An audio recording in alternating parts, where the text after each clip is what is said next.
meeting of the Planning Commission and the Growth Management Plan, or Growth Management Commission. At this time, I'd like to call to order the Growth Management Commission. Call the roll, please. Chairperson Borders. Present. Vice Chair Wiggins. Commissioner Eswine. Commissioner Kilgore. Commissioner Lloyd. Commissioner Perry. Here. Commissioner Preston. A quorum's present. Thank you very much. Commissioner Lloyd, will you lead us in a pledge, please?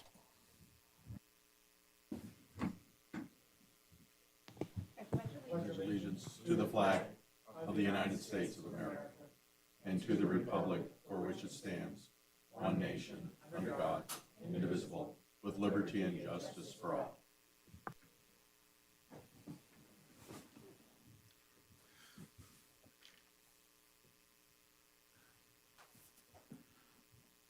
This time, I'd like to welcome everybody back to the real world.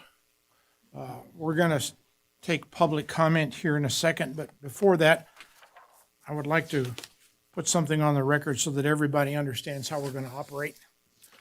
The Growth Management Commission and the Planning Commission will, as called to order, each provide at least 2 public comment periods in compliance with the minimum requirements of the Open Meetings Law prior to adjournment.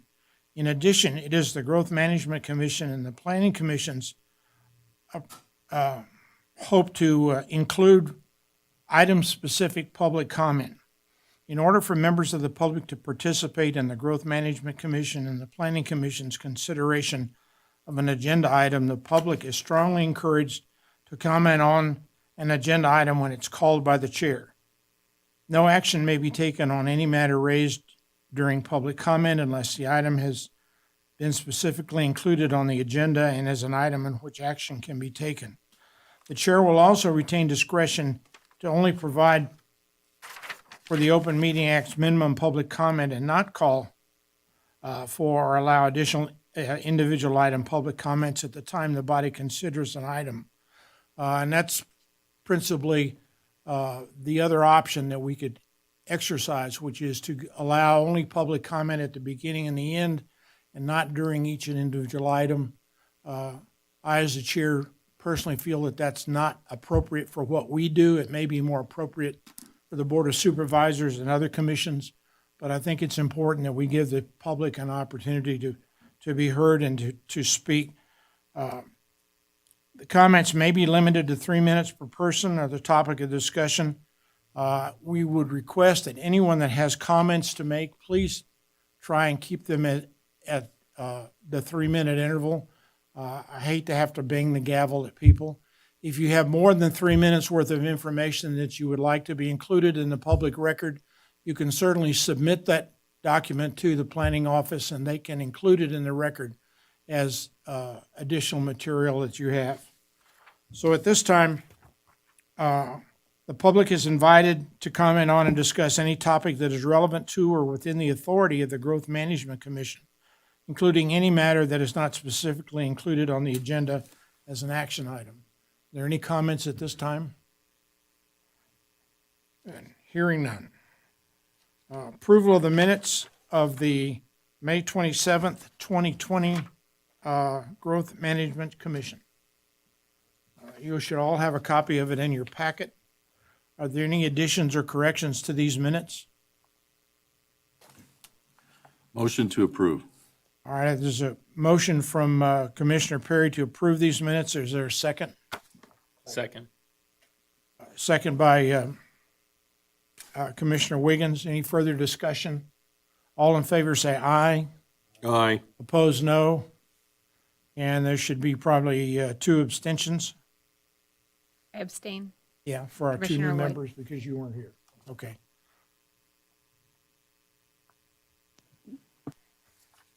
All right.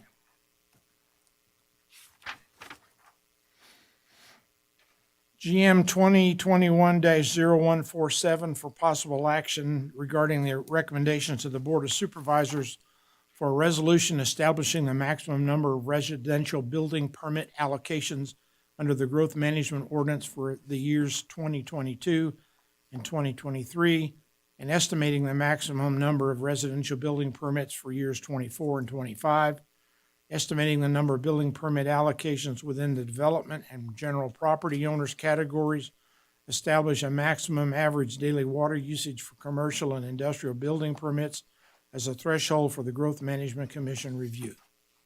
There you go. Hope you got it. Thank you, Mr. Chair. As you know, the Planning Commission serves as the Growth Management Commission. Annually, the Growth Management Commission makes a recommendation to the Board of Supervisors on 3 items: the number of residential building permits to be made available the following 2 calendar years, 2022 and 2023, and estimates the number to be made available in years 3 and 4. They recommend the establishment of the distribution of the total number of building permit entitlements between the general property owner and the development project, which a development project means a developer has 31 or more units that they'll be constructing, and there's 2 categories. And third, establishing the maximum average daily water usage for commercial and industrial building permits as a threshold for the Growth Management Commission review. Municipal Code 1812 indicates the following resources are considered for managed growth in Carson City: water, city sewer, sheriff's services, fire services, traffic and circulation, drainage and flooding, school enrollment, parks and recreation, and other resources or services as determined by the board. Correspondence from the various agencies addressing this list of services is included in your packet. Historically, the city has used a growth number rate of 3%, with 43% of the building permits being available to owners and 57% available to developers in the first quarter. After the first quarter of the year, all of the available allocations go in a single bucket, if you will. So in that first quarter, it makes sure that one developer can't come in and get all the allocations. The proposed resolution would maintain that formula and as well as maintain the logic of the 3% growth. Realistically, private forces, including the availability of laborers, the supply chain for materials, and consumer demand are controlling housing starts, and the numbers that we're seeing are well below what we would allow. For example, in 2020, we could have had 679 housing starts. We had 176. In 2019, we could have had 659 housing starts. We had 379. 2018 was a little bit skewed because we asked Carson Hills Apartments to pull all of their permits in that year. Carson Hills Apartments is now, although permitted in 2018, they're finishing out construction as we speak. They're on their last building. So they technically could have paced those permits, but they went with 2018 to ensure we'd have adequate supply in 2019. I'll also mention that Public Works has prepared a build-out analysis that demonstrates an ultimate build-out of 82,340 for our population. Public Works has advised that the water and sewer capacity can meet this build-out estimate. If Public Works had advised that they could not meet this build-out estimate, we would be discussing policy changes in terms of land use, but that's not the conversation we need to have, because the folks in Public Works who you're going to hear from in just a couple minutes are comfortable that we have the resources to meet that population. Historically, we've used an average daily water usage threshold of 15,000 gallons per day before a use is subject to review by the Growth Management Commission. The proposed resolution recommends retaining that number as a threshold.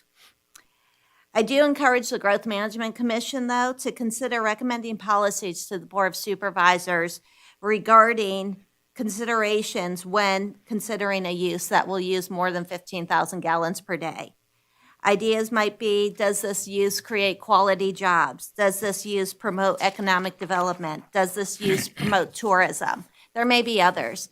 But right now in the code, it's fairly silent in terms of when you get requests for a use that wants to use more than 15,000 gallons per day, how you should make your decisions. So that may be something the commission does want to discuss at the end of this item and decide if that's something you'd like to include in your recommendation to the board. If you do want to include that, we do have to renotice this item and take it up next month. However, what you're looking at right now for growth management doesn't go into effect until January 1, so we have time. We're okay. Two items I want to spotlight is the comments from the school district. Those of you who have been on the commission for a while know that every time we look at residential uses and residential development, we're always very concerned about the impact on the schools. So I found it very interesting that Superintendent Stokes' comments say that despite the ongoing residential construction activity, the school district has not yet seen related growth in the student enrollment. So I found that interesting, wanted to spotlight that comment. Of course, we'll continue to cooperate with the school district on residential projects, but that was interesting to me. Second, I've included in the report something you hadn't seen before, which is a section on water conservation. Supervisor White asked me about that, and I thought that was a good idea to talk about what are our policies on water conservation. So Municipal Code 12.01.120 essentially explains that the waste of water is prohibited, and our Public Works Department will enforce when people are wasting water. They will perform enforcement duties. We also have our Unified Plumbing Code, which limits water usage per flush when you're flushing your toilet, and also limits flow rates on plumbing fixtures like sinks and showers. Division 3 of the development standards, which is landscaping, limits the use of turf with the intent of conserving water and encourages water savings and irrigation. This year, it's going to be a little bit different presentation. I thank Lee Plemmel for preparing the staff report. I just did some minor edits, including the conservation section. But for a presentation, what we're going to do is I thought I would give an overview of residential development to this commission. The chairman and Member Perry, Commissioner Perry, they're part of the Rotary, and I first put together this presentation for a presentation to the Rotary, and I've been trying to keep it up. And I feel like you approve so many projects, but you don't necessarily see them through. So I thought I'd give you a snapshot of kind of what's happening in terms of residential development in the city. Then my colleagues, Eddie Quaglieri, who's our water system manager, and Andy Hummel, who manages the wastewater system, I'd like them to come up and give you an overview of the water system and the wastewater system, because you make decisions every month where you're looking at, is there water availability, is there wastewater availability? So I thought it would be helpful for the commission as part of this item to get those overviews. And with that, after that, we'll give it to you to make your decisions and have your conversation. So in terms of residential development in Carson City, this kind of outlines what I highlighted for you when I presented. In 2019, we had 379 housing starts. In 2020, 176. And through the end of April, and I'll update this once we're through May, we've had 58 housing starts. So we're nowhere close to the 600 and odd housing starts we're looking at in terms of the growth management. So where's the housing under construction? You can see that it spans the city from north to south. You don't see it going too far east to west, primarily because it's really infill development, and we're going to see that as we go into the projects, and I'm sure most of you are going to recall these projects. Arbor Villas. Arbor Villas is the first project I ever worked on when I came here 5 years ago.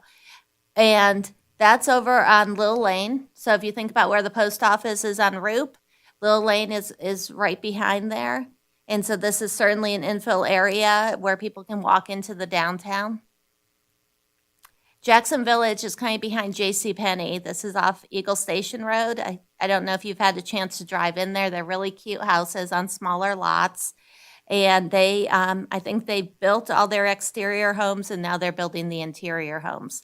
This was actually approved before my tenure. Susan Pansky handled this one. So this approval probably, no, Member Eswine was probably on for this one. Little Lane Village, you looked at this fairly recently. This also got the variance on the height. It was Bates Homes. Bates Homes, if you've driven down Little Lane, again, this is a property on Little Lane. A lot happening on Little Lane if you've had a chance to go down there. The street's now open. Bates Homes moved very quickly on their first phase. They're in for their masters right now, and they were in today saying, when can we get that building permit? They're ready to go vertical. So we're going to see this project move very quickly.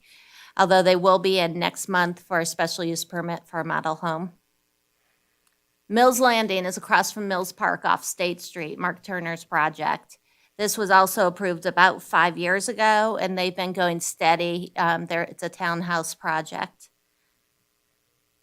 Schultz Ranch phases 1 through 4, again, that was during Susan Pansky's tenure, and predates me.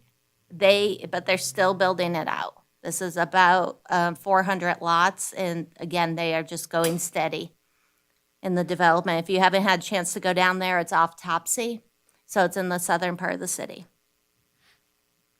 Silver Oak phases 21 through 23A, and I'm going to have some more Silver Oak slides. If you drive through Silver Oak, again, they're going steady. Their tentative map was approved, I think it was back in the 90s. It was a long time ago, but it's a big project, and it's just continuing. You see it occasionally when they do a modification, but for the most part, they're still building from that original tentative map. Silver Oak Phase 23B, they have houses under construction. Carson Hills Apartments, as I mentioned, still under construction, but the assistant planner went out there this week and told me they have 1 building to go. So this is almost at build out for 370 units. Lampa West Apartments, you haven't seen that. That's at the corner of Salomon and 5th. It's zoned multifamily, so it's an allowed use there. Ryder Homes is doing the site work, and they'll be able to go right into building permit on this one. So that's the stuff that's sort of going vertical. Now, where's the site under construction in anticipation of building houses? And again, you can see on this map, we're throughout the city, really. Anderson Ranch on the west side. We might remember Vintage. Vintage did not happen, and Anderson Ranch came in. Anderson Ranch was from Mountain to Ormsby on the west side of the city, and they are in for site improvement permit and eager to get going on this project. I should mention Lennar Homes will be developing that. Blackstone Ranch, Phase 1 and 2, Ryder Homes has purchased these properties, and the site work is under construction. They'll probably be before the board in a couple weeks for their final map approval. Clearview Ridge, that goes back a ways. And that is in the southwest section of the city, kind of behind Cochise. A lot of people have called me and said, what's that project behind the gas station? And that's what this is. It's smaller lots, single family detached. Emerson Cottages, you saw this recently. This moved very quickly. They came in for a site improvement permit. Emerson is in the northeastern part of the city. Roop turns into Emerson, and this is that property on the right side, right before the underpass of the freeway, or the freeway's an overpass, I guess.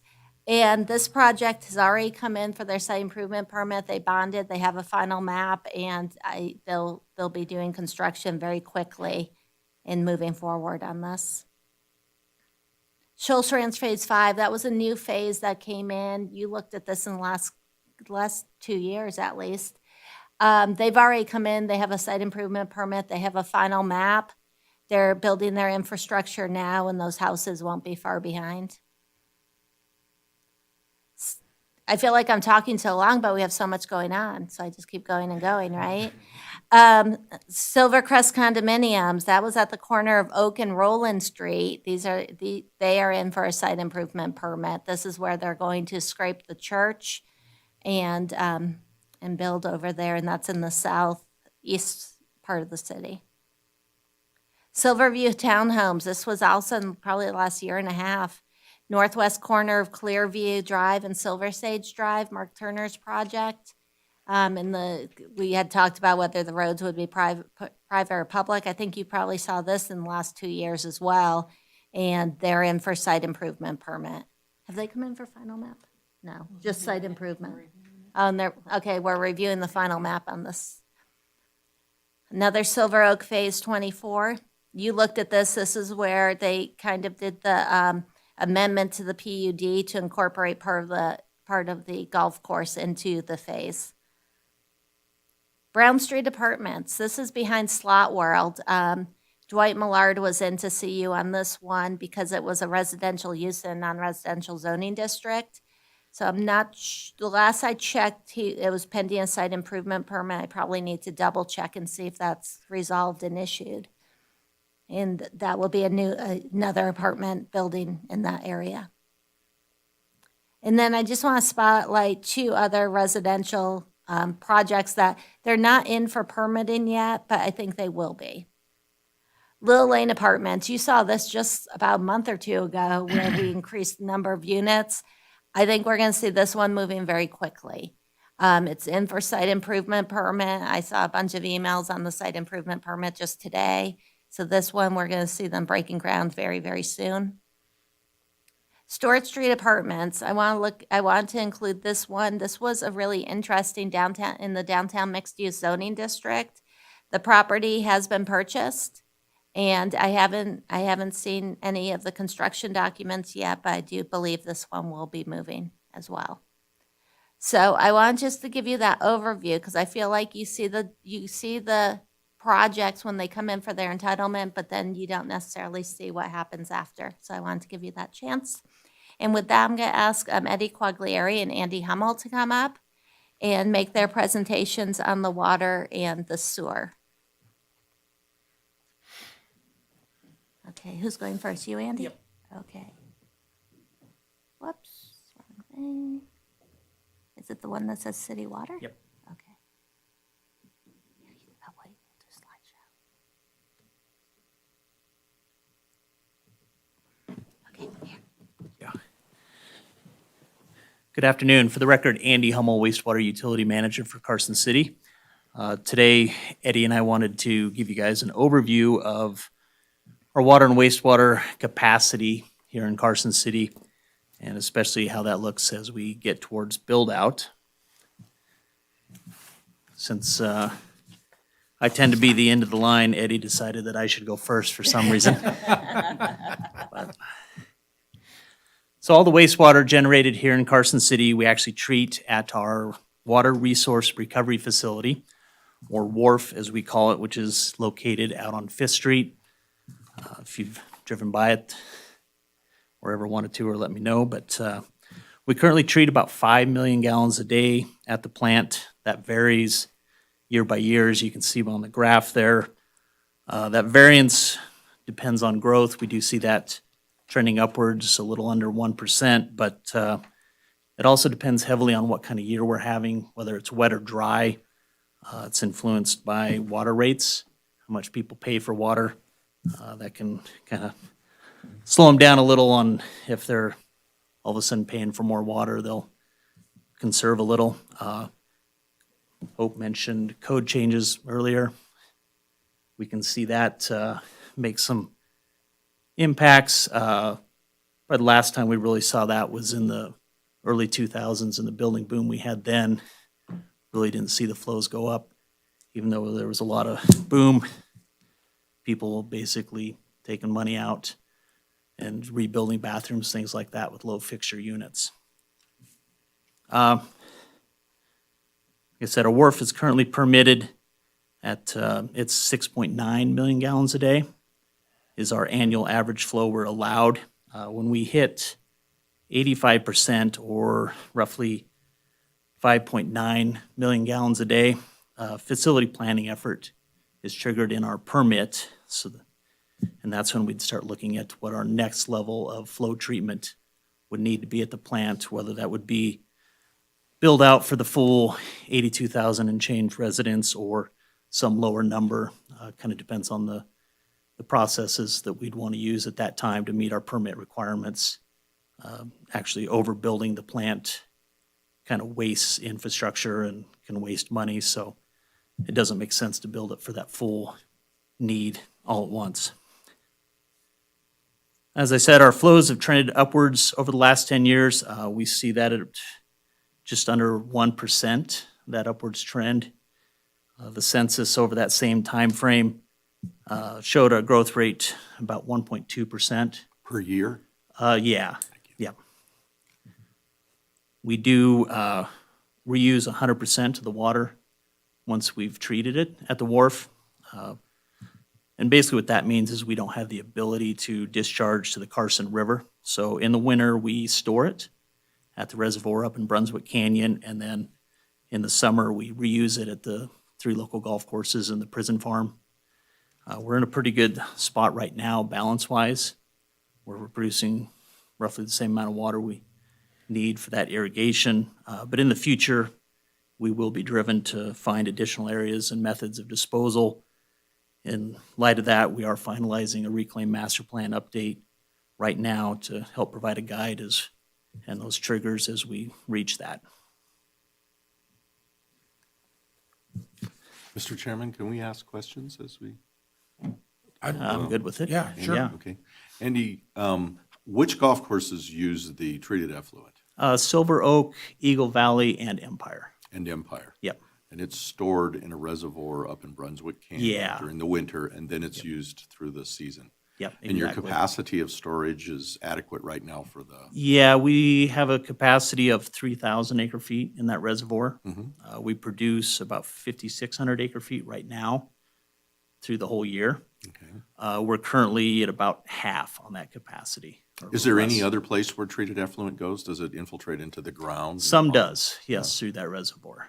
Yes, we do. We lose, it just really depends on the level in that reservoir, basically the pressure that's putting on the ground.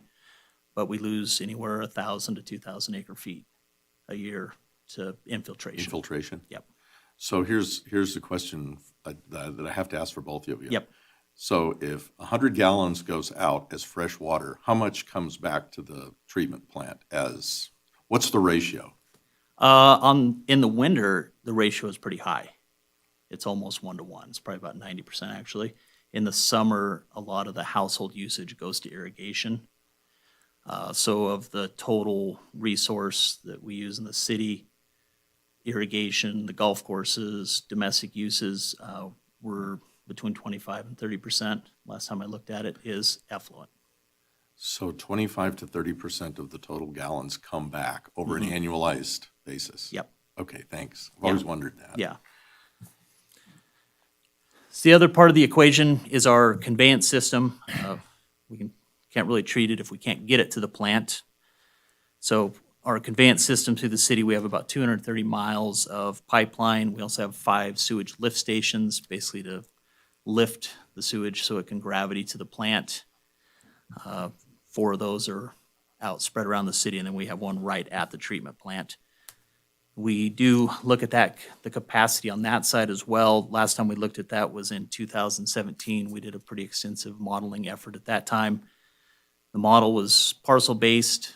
We basically looked at build-out potential on any available parcel in the city. However, any planned significant developments at the time were also included. If we knew what they were planning, we'd put that in. Impacts of proposed developments, things that this commission would see, are analyzed against the model. However, we like to do a more thorough update roughly every 5 years just to capture what actually happened on developments, whether it's, if they said they were going to come in for 300 units and actually built 250 or 350, we're able to go back and correct that and make sure the model is up to date. That process, that 5-year update, we recently started that. I would like to point out too, the last time that we looked at that was in 2017, which in the previous chart, that was also our peak flow year over the last 10 years. That was also, we had a really wet spring that year, so a lot more inflow to the plant. Basically higher groundwater in the city means a little bit of leakage into the pipes and older infrastructure that we have to treat at the plant. No, the modeling effort also identifies any capacity deficiencies in our system, both today and its build-out. The picture there on the upper right is actually one of the current deficiencies that was identified in that last effort on Airport Road, where we upsized a significant portion of that main last year.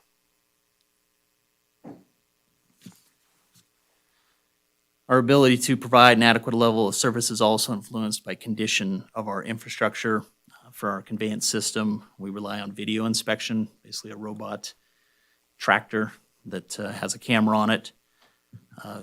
We utilize one in-house, and we've also, over the past several years, utilized a contractor effort to get as much of that as possible. To date, we've done 50 to 60% of our system to see that condition. We also recently completed a facility assessment considering our buildings citywide, but on our side, looked at all the buildings at the wharf and our lift stations to identify any needed improvements and maintenance.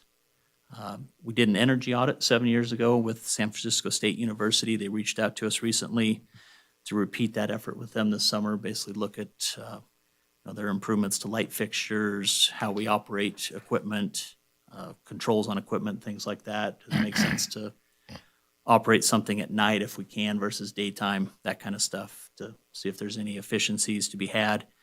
This is a no-cost program that we've been able to take advantage of, so looking forward to get that done. At the wharf, we did significant process upgrades, rehabilitation projects a couple of years ago. We're getting ready right now to open bids in a couple of weeks on electrical upgrades there to address infrastructure on that side. Basically, some of our older breakers and things like that, like similar to in operation to what you'd have in your house, but it's a 400 amp breaker versus a 20 that we can't run to Lowe's and just buy one if we need it. Some of them are now, if we need one, it's maybe on eBay. So trying to address those.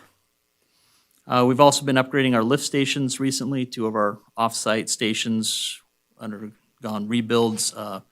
One you may have noticed was actually the Riverview station further on Fifth Street, if that's what that impact was. We outfitted one with better controls, our station down south that pumps for the prison in our area down there. Our 4th offsite one, we're currently evaluating for better knowledge what future upgrades we may need there and any upstream development as that occurs. Basically, that one covers the eastern area of Carson, south of Highway 50. So, and that kind of takes us to water. All right. Oh, before we do. Yeah, any right questions ahead. before we go to? Okay, so I do have a couple of more. So I've heard this term Class 1, Class 2, Class 3 effluent, which has different meanings of what you can use it for. Yep. What is our effluent that goes to Brunswick Canyon? Yeah, in the state of Nevada, it's a letter system. We produce a Class B. Class B. Yep, and that's good for irrigation. Human contact should be avoided. Typically noticing, trying to use it like on a golf course where it's fenced, where they can notify people that it's being used, that kind of stuff, reply. The next level up was traditionally a Class A, which allowed even more uses. And then in the last 5 years, the state enacted a Class A plus with the anticipation that someday that could be used for indirect potable reuse, basically allowing it to soak in or inject it into the ground with the purpose of pumping it back out for drinking water. And what is our effluent? Is it B or A? A B, It's yes. B. Yep. Okay. So we can use it for those irrigation purposes, Yes. but not Yep. anything else. Yeah. Do we water any parks with it? We historically did. In 2013, we took those off of the effluent system. In the drought then, we weren't producing enough water, so we were using a significant amount of domestic water to supplement. So it was decided that, rather than have that risk of putting water into the plant just to send it back out, it made sense just to convert those back to domestic for now. So in the current footprint of the plant and so forth, at 85%, we have to start engineering again for the next expansion. Is the current footprint large enough, or are we going to have to put in a separate plant somewhere in the city, in your opinion? I know that's a tough one to say until the engineering's done, but. Yeah, and in our opinion, from what we've looked at, there's a significant amount of room there still. We're using about half of the property in there right Okay. now for the plant. If you've taken a tour over there, we built what's called a bioreactor in the last phase. Basically a big tank that the water circulates in. Some areas it's aerated and some not to promote microorganism growth. The rough plan is probably 2 more of those in the future for build-out. And will that achieve Class A? It'll just depend on if we need it, and what other processes might be needed to meet that. Okay. Yeah. And the only reason I ask that is I know other cities do that, and they have separate pipelines to irrigate their park, but it has to be Class A.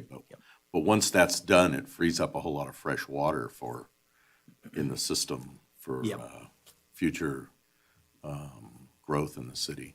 Yep, and the parks are one of the first things we have identified actually in the reuse plant update to look at, to convert back as we start growing and needing that additional area. Thank you. Yeah. Thank you. Commissioner Lloyd?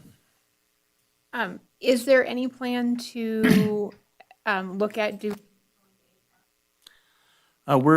They are looking at that up in the Reno Sparks area, at least one of the plants up there, the Reno Stead plant. They're currently doing some testing and basically pilot testing to prove that it will work. It requires a lot more filtration. Reverse osmosis would be the easy way to do that, but in Nevada or really any inland area, you have to get rid of the brine, and that becomes very difficult. So they're looking at options of how to do that, which we're following closely with that group. I actually sat on that group for a couple of years before I came to Carson City, so trying to stay in touch with that. But that is identified as an option in the plan. We think we have enough irrigation area, but if that started to become an issue, then we could look at that. Yep. Any other questions? Thank you. All right. Tell me when. Next. For the record, Eddie Collieri again, Water Utility Manager. Thanks for having us. I'm going to go over more of an overall picture of the water situation, the groundwater basins, our yearly water usage, and then I'm going to dive into more of our what's known as our max day demand that we typically plan around our capacity for our system. So that'll be towards the end. So firstly, starting off with the groundwater basins. Perennial yield is something you hear quite a lot, and that's just basically the fishbowl idea. Water in, water out. You want more coming in than out. I put on here our 3 groundwater basins that we draw from: Eagle Valley, Dayton Valley, and Carson Valley. So I have our perennial yields. Eagle Valley's 9,000, pumps around 5,000. Dayton Valley, the yield is somewhere between 8,000 and 20,000. They don't really have that one nailed down too well, but it's pumped around max of 10,000. Carson Valley yield, 49,000. It's pumped between 30 and 35,000 acre feet. And this is what the state engineer is doing with the water rights, is making sure you're not over pumping with the perennial yield. And they do a pumpage report every year for all these basins. The data is tracked by USGS for the groundwater levels. We send them monthly data, as well as sending monthly data. Any point during this, when they're evaluating how we're doing, do they say, oh, you're a C plus or a D minus? No, we don't get an effluent rating like that. There's other basins in the state that are overpumped, actually. So when I say diagnosis is good, I'm not a doctor, but we're in a good range, healthy range. That's kind of what that's saying. So next, I'm going to walk you through a couple different areas of town, primarily, all in the Eagle Valley Basin. So that's the main groundwater basin of Carson City. So this one's in the northwest portion, and this next one's a hydrograph of the groundwater levels. Again, not too many years of data points here, but I wanted to show you kind of what it's looking like underground. A lot of these will show a uptick in the last 5 to 10 years on all these graphs. We do practice aquifer storage and recovery, where we're pumping surface water into the groundwater table to boost it. We also have our recharge basins up VC Canyon, where we take Marlette Lake water and Hobart water, and we send it down when we can't use it and we recharge through groundwater base, or through recharge basins down the hill. If you've been hiking up Ash Canyon or VC Canyon, you'll see them on the right there. Next one is in central Eagle Valley, and this one has 3 points. So if you go to the next slide. So here again, you can see the trends looking fairly healthy. And the next one, Andy? I'm going to go through these kind of quick because not much to say other than there's the data. And the next one is at a pertinent topic, well 3. You go to the next one. And this one is, we've had 3 wells at this site. We just drilled a year ago our 3rd well, and we tripled the capacity of the previous well, well 3A.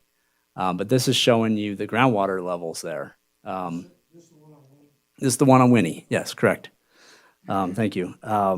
So this shows the groundwater levels, and this one's nearby where we have our aquifer storage and recovery project and our recharge basin. So you can see the groundwater level coming up, and that's we monitor that monthly, and we're not expecting, our hydrogeologist isn't expecting any change from the tripled capacity well, and that's where we set our levels so that it's not impacting the other wells in the area and the groundwater table. Okay, so the next slide is getting into more of our demand summary. We did a study with Atkins a couple years ago. We presented on that about every year now. If you're new to it, it's a really good study to look at. It looks at all the parcel data and what lots could be developed into, and it gives us a really good idea of what our max build-out could be. So build-out time frame of 80,000 between 2055 and 2085. Increased annual water usage of 5,000 acre-feet. And on that graph, you'll see, and I don't have a big enough graph here, but you'll see our build-out is at 16,000. That's that light gray line. It's right on the 16,000 line, so you can't really see it. But the bar graphs show our annual usage. So that's our customer usage. And you'll see that it is trending in the downward slope. And then the red line is our total water rights that we have of approximately 18,000. Question? Yes. So I see that trend there, and I'm very, very pleased to see it. What would you attribute to that? Conservation? The 3-day-a-week watering? I mean, we're building more houses, Right. and yet we're using Right. less water. Which It's is a good counterintuitive, trend. right? Yeah.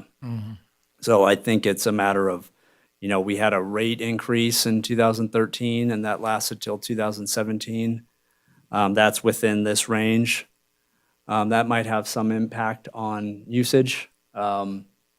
Smart landscaping, people taking out landscaping. A lot of our water use is landscaping driven. So we'll get into the max day demand earlier, but in the wintertime, we're producing about 6 million gallons per day. And then we design around the summertime usage, right? So in that, we're producing closer to 18,000, 19,000.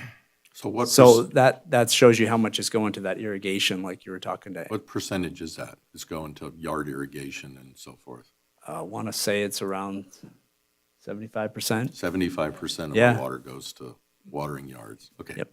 So, That's a standard number in most cities that I've seen. yeah. So, and then getting into that, our build-out production. So we're kind of switching gears here into what we can produce on a daily amount. We're looking at it.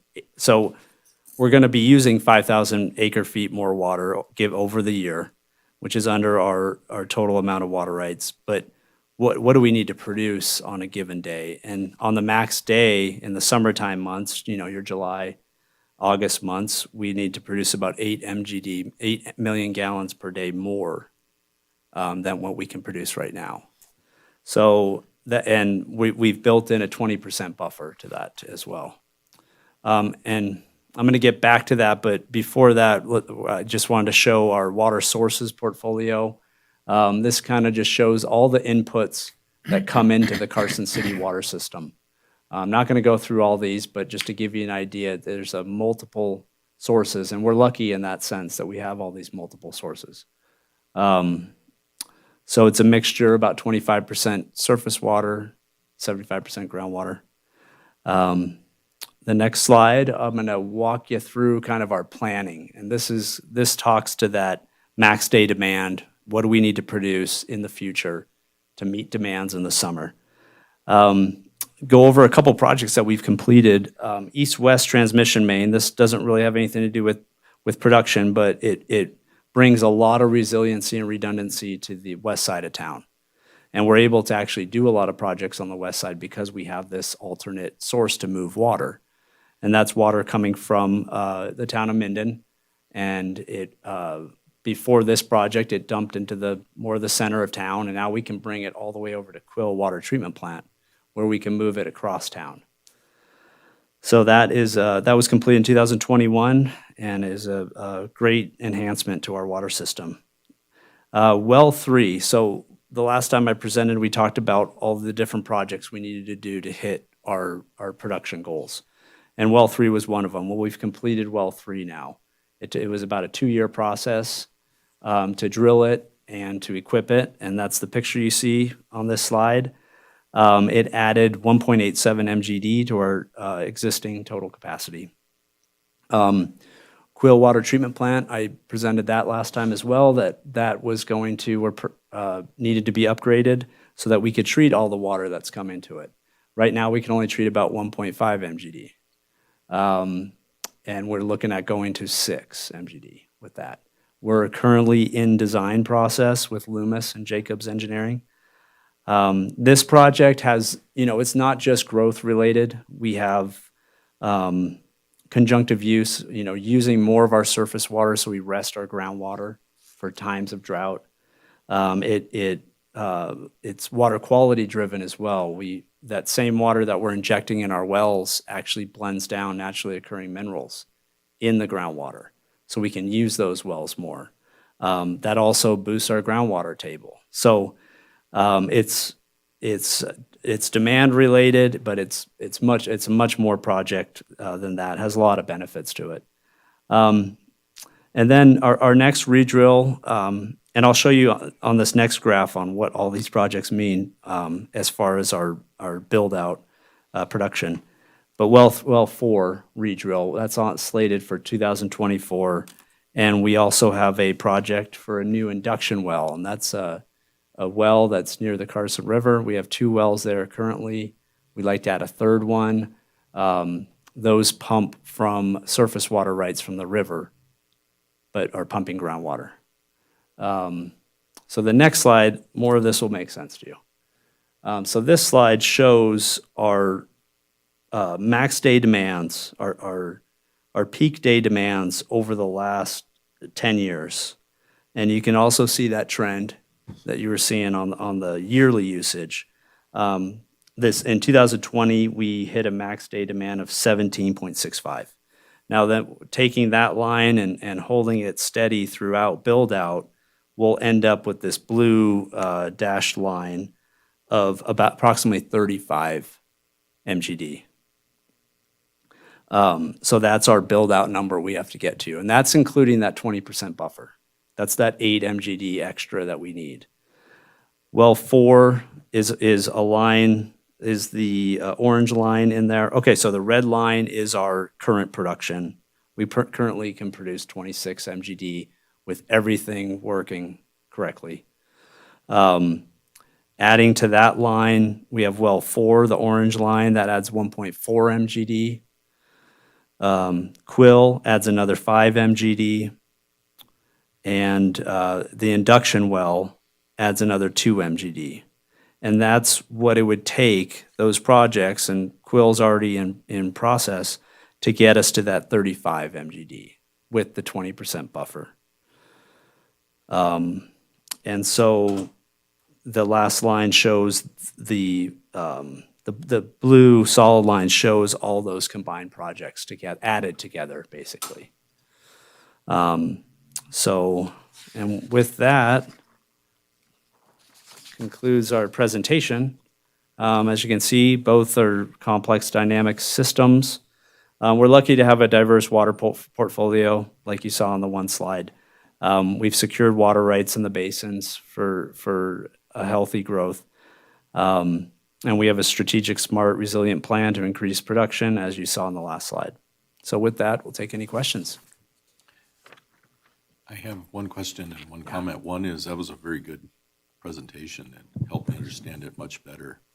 And as such, as in the Planning Commission, we hear a lot of comments from the public of, well, we shouldn't be building or we shouldn't be doing this because we don't have any water. And clearly that's not the case. And it would be really nice if you could take that presentation and maybe simplify it a little bit for the public and be available to go out and talk about it periodically at civic organizations and all, because I think it would really help the understanding of where we're at, that we see, come in here a lot there. And I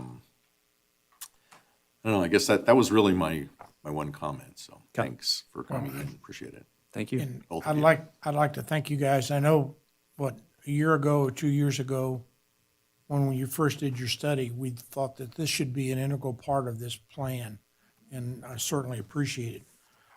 One question I have is in our growth management documentation, we talk about the maximum daily usage for a business entity. And in 2016, it was increased from 7,500 gallons a day to the 16,000 or the 15,000 that we have now. What was the motivation? Do you know of why that was changed in 2016? You're not gonna let them answer, are you? No, I was here when that change was made. I was new. Eddie and Andy and even Dan Stuckey were not here. And I think the thinking was that the 7,500 was just too low a threshold and it didn't need to be quite so low, is my recollection. I think they were looking at like a large restaurant and kind of what the water demand would be for that. And I think they were thinking, and actually Commissioner Eswine may remember, you were here, not really. But I think it felt like it was capturing too much, and which isn't a good answer. That's just my recollection. But that's also feeds into a couple things. One, Andy talked to you about the modeling they're doing with the sewer. The presentation I gave you, I've given to our Public Works Department to input into the sewer modeling. So there is that communication as projects are getting developed and as they're going under construction, we're making sure that the Public Works folks, particularly the utility people, understand exactly what demands are coming on board and so on. So there's a lot of back and forth with the modeling based on real development. Secondly, that kind of what your question goes back to sort of what I brought up with the 15,000 gallons and kind of, okay, it's an interesting number, but what should we be considering when we say yes or no? And clearly we need to understand capacity, and I'm really grateful that Eddie and Andy could come tonight. Their presentations were just as good as I knew they'd be. And I think they're just so informative. And Yeah, we do appreciate it, but we're gonna somewhere along the way, we're gonna ask you to find a way to justify a number. Okay. Are there any other questions? Will your presentations be available to us? Can you send them to us, or do you put them on your website? We could go get them? Okay, thank you. Okay. All right. Hope, what do you need from us now?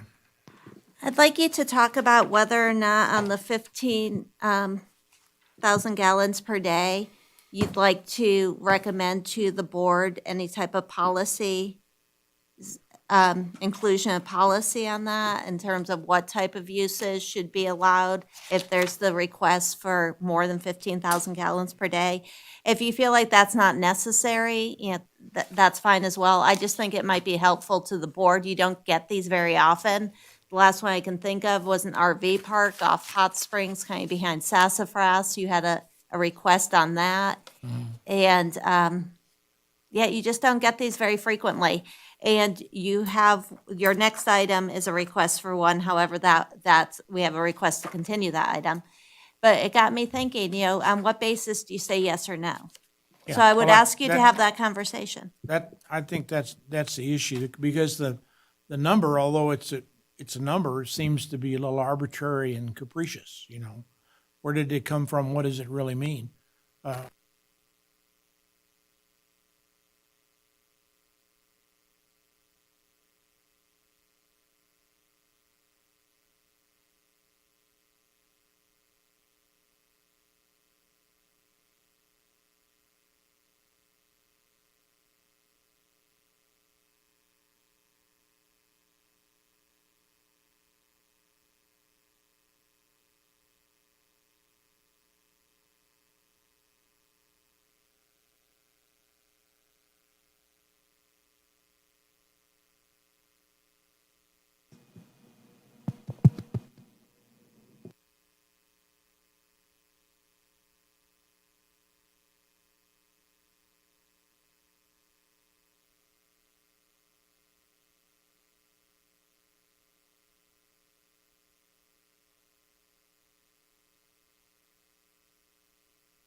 Is your microphone on?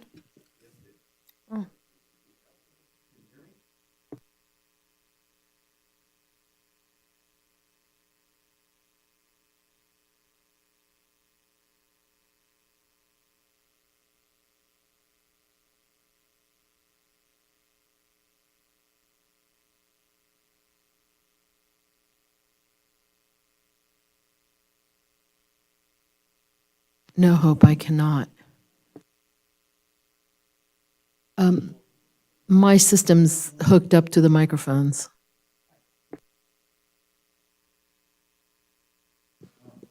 Test?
Test 1, 2. Testing. Check. Yeah. Now you have to remember to press the button.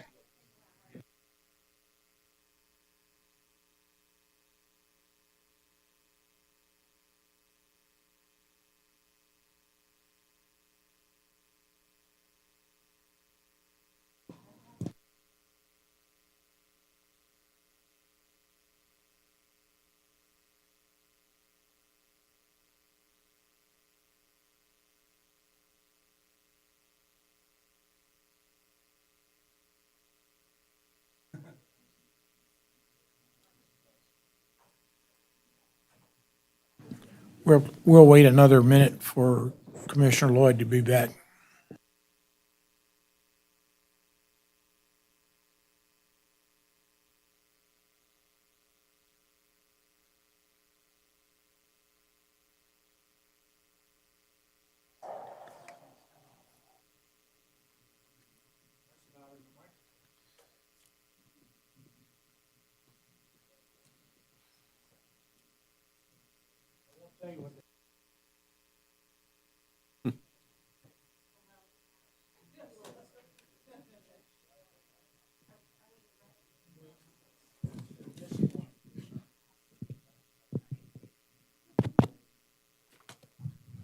So. Yep, yep. Can you hear us now? Okay, testing. Can you hear me now? Like the commercial? Okay. So shall I continue, Mr. Chairman? No, Commissioner Lloyd is still, as soon as she comes back, we'll start.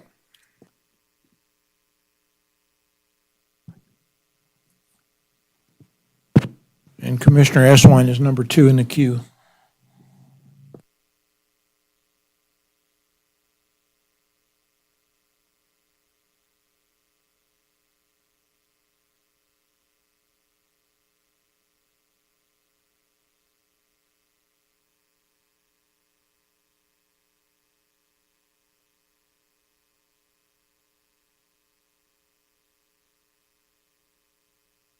Oh, there it is.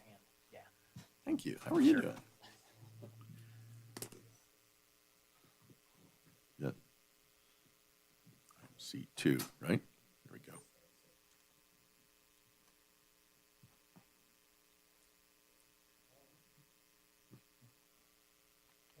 To be retrained every time.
Okay, let's call the Growth Management Commission meeting back into session.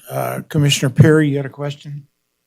Actually, a comment. So I do believe that we should have some language to justify going above the 15,000 gallons per minute. And I just, I crunched some numbers out when I looked at this to just kind of get a feel for that. So 15,000 gallons a minute is 16.8 acre feet of water a year. For those of you not familiar with that old archaic term, it's a foot high of water, an acre wide. It's a lot of water. And that 15,000 gallons per day equivalent would be what you need to develop 15 single-family homes or 60 multifamily units, according to the state engineer's criteria for doing developments. So it's kind of give you an idea of how much water that is. It's also 0.2 or 0.2% of our remaining water right that we have. And I think we have to really look at these because, each one should be doing something that brings something to the city. We shouldn't give them away cheaply, I guess, is what I'm saying, because we don't have that much of it. Once it's gone, it's gone. And I think that we should put some language in there to help us and the commissioners who are ultimately the ones that approve this, something to the effect of that the impacts on employment, tax base, economic development, and quality of life should be considered when not approving, or what's the right word? When approving or when considering a variance above the 15,000 gallon per day number. Thank you. Okay. Commissioner Eswan? Thank you. I'd like to thank the city for their presentation. I thought it was really well done and a lot of really good information. That being said, I am going to agree with Commissioner Perry that it is imperative that we have some sort of criteria for evaluating these applications for excess water use. It's not fair to existing users to just give water away, and people who are using their allocated amounts. And also, we are in the middle of a drought, and we cannot just automatically be assuming that there's going to be what the presentation has shown us is available water. We don't know how long the drought is going to last. We don't know over how many years our snowpack is going to be limited, which all affects the ultimate level of groundwater. So I think that in answer to Hope's question, that do we want to have some sort of criteria, I am wholeheartedly suggesting that we come up with criteria for that. And to piggyback on that, and additionally, I'd like to have some confidence in the 15,000 gallon number. Understood. And during the break, Deputy Public Works Director Dan Stuckey advised me that he can, and his team can provide for the next meeting, because it sounds like we're not taking action tonight, and we'll bring this back next month so that there can be a very specific, we can advertise that you're considering criteria or policies. We'll figure out the wording with the district attorney's office. We can also bring to you what a typical use uses, so you can understand 15,000 gallons in the context of a use.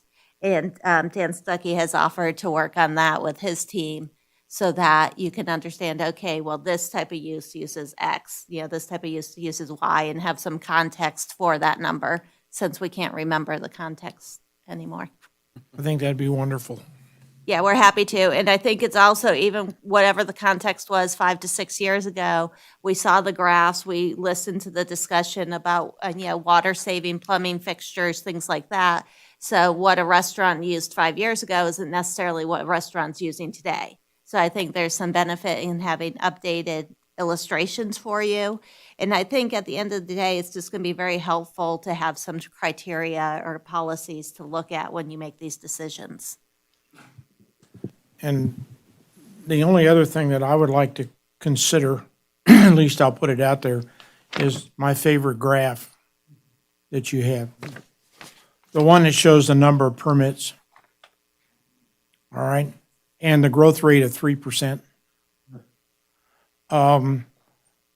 the allocation of the two between 43% and 57% also seems to be a number that just came out of the magic ether somewhere. And if you look at the actual performance, you know, and like you said, Hope, after the first quarter, all bets are off. But if you look at the two black graphs as opposed to what's allocated versus what's actually used, it just seems to be way skewed.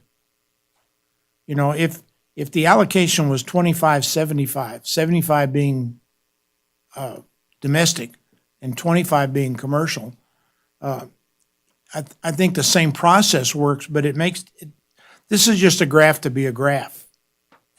It tells me that something's wrong, but we're not in trouble, so nobody ever changes it. It just seems to me that a consideration of, you know, and I also looked at the percentage, and I think 2.5% is more than enough. But I'm not in a position to do that. But I think if we're going to take this away and look at it, let's look at that too. Commissioner Lloyd? Thank you, Chair. I just wanted to possibly make a request, as long as the commission would also agree, to see what entities or businesses are currently over the 15,000 gallon mark. So, like, who has been approved, I guess, would be. Okay. I think that's a good idea. Any other comments? What kind of action do we need? Just to continue? A motion to continue? Yeah, You don't need to take any action. no action? Okay. All I right, have direction, and this will be renoticed so that you can have the conversation regarding the criteria or the policy recommendation for a policy to the board. Thank you. okay. GM 2021-0131, discussion and possible action regarding a request to allow for a daily water usage above 15,000 gallons per day for a proposed drive-through car wash on property zoned retail commercial located at 3390 South Carson Street, APN 009-111-28. And Hope I understand that this has been continued or been pulled? Right, it's not a public hearing item, we haven't noticed it, but the applicant in the blue late material at your seat, the applicant's representative has asked for a continuation to the meeting of June 30th. So you can either take no action or you can continue it to the meeting of June 30th. Either way, we have to put it back on the agenda.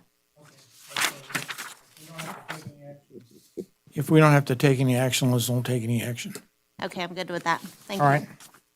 The public is invited at this time to comment on and discuss any topic that is relevant to or within the authority of the Growth Management Commission, including any matter that was not specifically included on the agenda as an action item. No action will be taken on the matter raised under this item on the agenda. Is there any comment? Hearing none.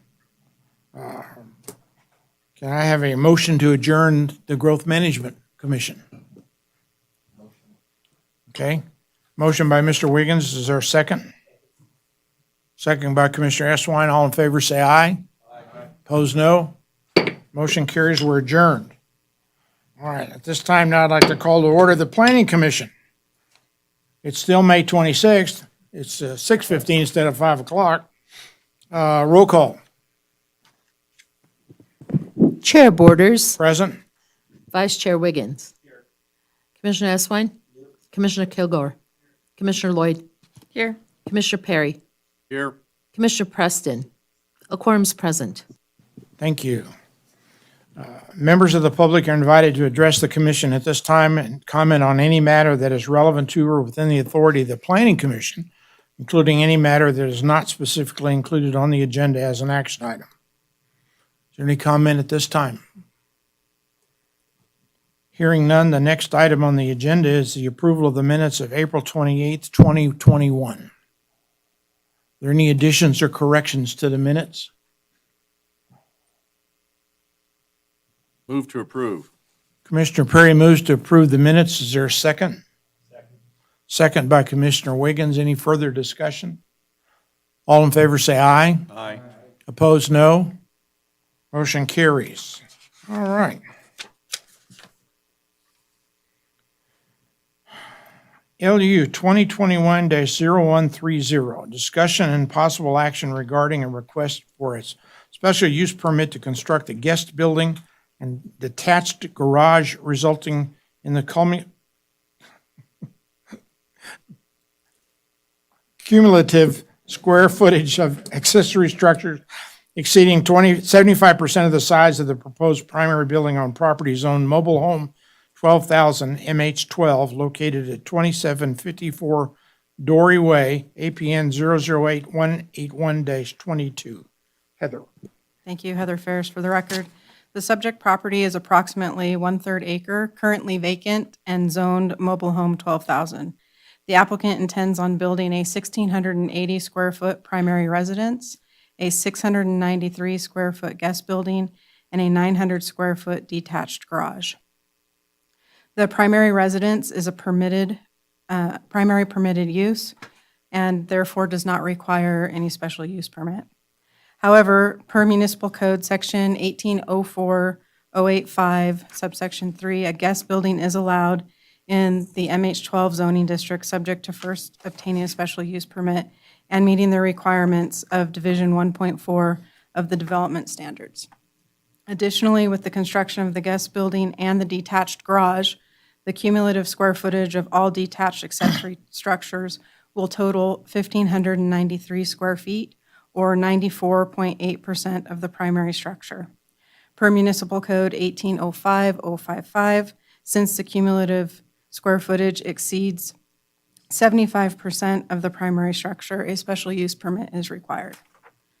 The Planning Commission has the authority to approve a special use permit upon making each of the required findings in the affirmative.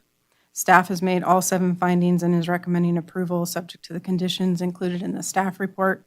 No public comment has been received regarding this project. I'm available for questions, and the applicant, Paul Holloway, is in attendance and may wish to address the commission. The chair did ask that I compare this to the proposed modifications that the Planning Commission has reviewed for Title 18. So the proposal that you guys have made for the modifications to Title 18 would require a special use permit if the structure was over 500 square feet of cumulative square footage of all accessory structures, Okay. and 100% of the square footage of the primary structure. So in this case, it wouldn't trigger a special use permit, but it would trigger an administrative permit under the proposed modifications. And then the SUP for the guest house would still be required. Okay. Thank you. Are there any questions for staff? Can you put the first slide back up? I have one question. That one, thank you. The access to these 3 lots is on this dirt road. Yes, it's via Is an it- access easement. Is it an alley, an access easement? An access A street? easement. Who owns it? It's an easement. Okay, so all 3 property owners in this block have access to That's correct. to that street? Yeah. Okay. And there's no requirement for improvements or anything else to it? I believe the engineering may have made comments on that.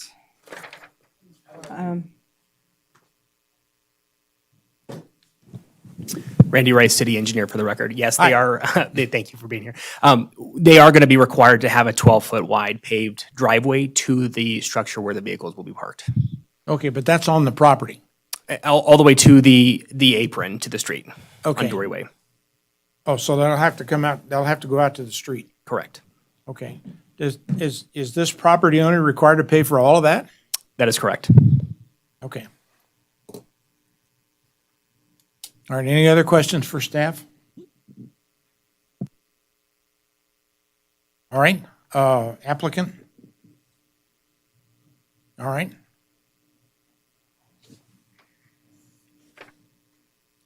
Come have a seat. You need to push the button and get a green light to talk. Have you read the conditions of approval that the staff has proposed to you? Yes, I have. Okay, are they acceptable to you? Yes. Okay, And I didn't find them overwhelming. all right.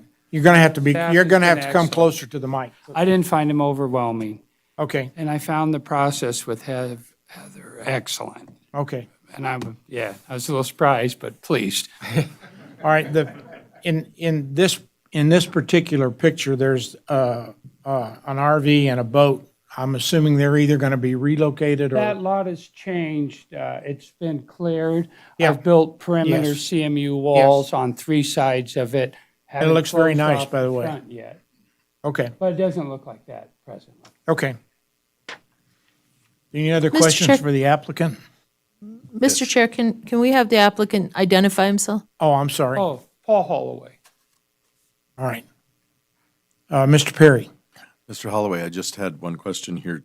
Does the existing mobile trailer that's there go away when you build all It's a this? construction trailer, yeah. construction trailer. It's there, and it's pretty much the design of the project is predicated on multiple generation housing. And that's ultimately should be the use of it. Thank you. All right, this is all for your family. You understand it's not a rental? I'm very much aware of the Okay, rental okay. stipulations. All right. Are there any other questions for the applicant? Okay, any other comments from the commission? Is there a motion? I'll make a motion. All right, Commissioner Wiggins? I move to approve special use permit LU 2021-0130 based on the findings and subject to the conditions of approval contained in the staff report. Thank you. Is there a second? Okay. Any further discussion? The second vote was Mr. Kilgore. I'm sorry. Any further discussion? All in favor, say aye. Aye. Opposed, no. All right, motion carries. Thank you. Thank you very much. I hope that wasn't too painful.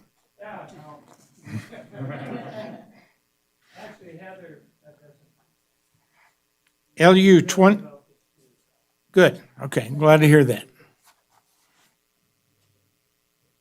We don't give her a raise, but that's nice to hear.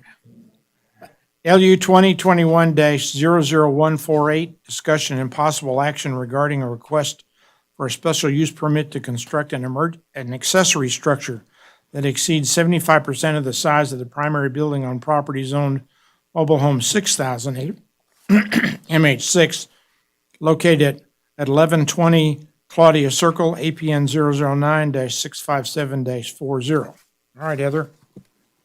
Thank you. The subject property is approximately 1/3 acre, zone mobile home 6,000, and currently improved with a 1,512 square foot home and a 680 square foot garage. The applicant is proposing to construct a 550 square foot detached carport. This will result in the cumulative square footage of the detached accessory structures being 81% of the size of the primary building. The per municipal code 1805-055, since the cumulative square footage exceeds 75% of the size of the primary structure, a special use permit is required. The Planning Commission has the authority to approve a special use permit. Upon making each of the required findings in the affirmative, staff has made all 7 findings in the affirmative and is recommending approval subject to the conditions included in the staff report. We have received one piece of correspondence, which has been provided to you as late material, and I'm available for questions. Okay. Are questions for staff? Is the applicant here? He was supposed to be. I don't believe he is located in the audience, though. Okay. I have a real problem with this because it's already done. Yeah, I drove by this afternoon before the meeting. Yeah. And one of the conditions is he has a building permit and he submits us with the permit. And I'm assuming he doesn't have a building permit either. I don't believe he does. Okay. So what's our alternative? So if you were not able to make the findings, the alternative would be to deny the application, and he would have to remove the structure. However, the first course of action in a case like this is typically to get him to comply, and the first step in compliance would be applying for a special use permit.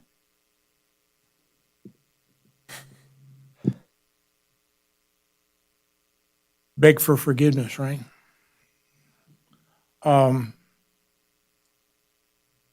Is there any punitive efforts that can happen, Mr. Attorney? Todd Reese, Deputy District Attorney for the record. There is. Either through code enforcement or other mechanisms, he could be issued a notice of violation and a notice to abate, and essentially what Heather said, a request to come back and do everything he was supposed to have done to essentially retroactively get all the correct permits and everything else. In that process, if the city asked him to change something, he would be on the hook to change it.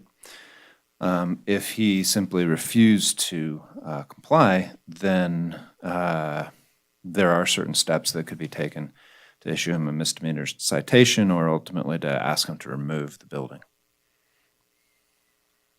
All right, so would it be appropriate for us to then not approve this special use permit until it's acceptable? How would we proceed if we decided to do something like that? I see two options for you to proceed. One is from the standpoint of notwithstanding whether it's built or not, is this application, does it meet all of the requirements for a SUP? And given the package that's been presented to you, would you approve it? In that option, if he's done everything correctly to get the SUP, then you could grant him the SUP. If you would prefer to take no action on this item or to continue this item until another meeting, you could also do that until you could gather more information about what's going on with the property. Or if the special use permit does not, as presented to you today, does not essentially check all the boxes and meet the requirements for a special use permit, then you could deny the permit. Okay. All right. Anybody have an opinion? Commissioner Eswine? I just, a question for staff. Had the carport been erected prior to his submission of the application?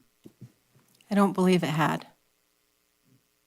So it's possible that there could just be a misunderstanding as to what he needed to do. That could be. Okay, I would prefer that we either approve the special use permit and have him, get his building permit and acknowledge the special use permit and sign it. And that would be my first preference. The second would be to just continue it until he can have an opportunity to get his building permit and come to the meeting and acknowledge that he has an application. Okay. So this is Heather Ferris again for the record. If he had not constructed the building prior to obtaining the special use permit, the first step would be to obtain the special use permit, not to obtain the building permit. Any other comments? Yes. Commissioner Perry? Looks like there's a few before me here, though. Yeah. Go ahead. Commissioner Perry, go ahead. Oh, okay. I'll let you go first. Thank you. I guess hearing Commissioner Eswine, I feel the same. Let's process this because this is the special use permit. Does it meet the criteria for what this person wants to do? And then, obviously someone from the city is going to have to go out and see what he actually built. And if he didn't build it to the way he said he was going to build it to the building code, then he's gonna have to tear it up and build it right. But I don't have a problem, going ahead and at least, considering and voting on, because I'm in favor of going ahead and doing that. I don't know if there was some misunderstanding here from the applicant or not, but if what was built is not what is legal, then that person's gonna have to, or the applicant's gonna have to tear it out and redo it. But we're gonna be processing this no matter what, at this meeting or another. I just didn't get it done today. Okay, Commissioner Lloyd? Commissioner Perry kind of made the comment I was going to make, but I was just going to ask a clarifying question about the process after this. He still has to get the building permit, and if he didn't build it to code, address those things, right? That's correct. Thank you. Okay, Commissioner Wiggins? All right. All right. Go ahead, Commissioner Esplin. I'll make a motion. I move to approve special use permit LU-20-21-0148 based on the findings and subject to the conditions of approval contained in the staff report. I'll second the motion. All right. Commissioner Perry seconds. Do we want to put anything in there about making sure he gets his building permit, or is that going to be administrative? You certainly can if you'd like to. I just want to amend the make sure it motion. happens. He's required to do it. Okay. Any further discussion? All in favor, say aye. Aye. Opposed, no. Motion carries.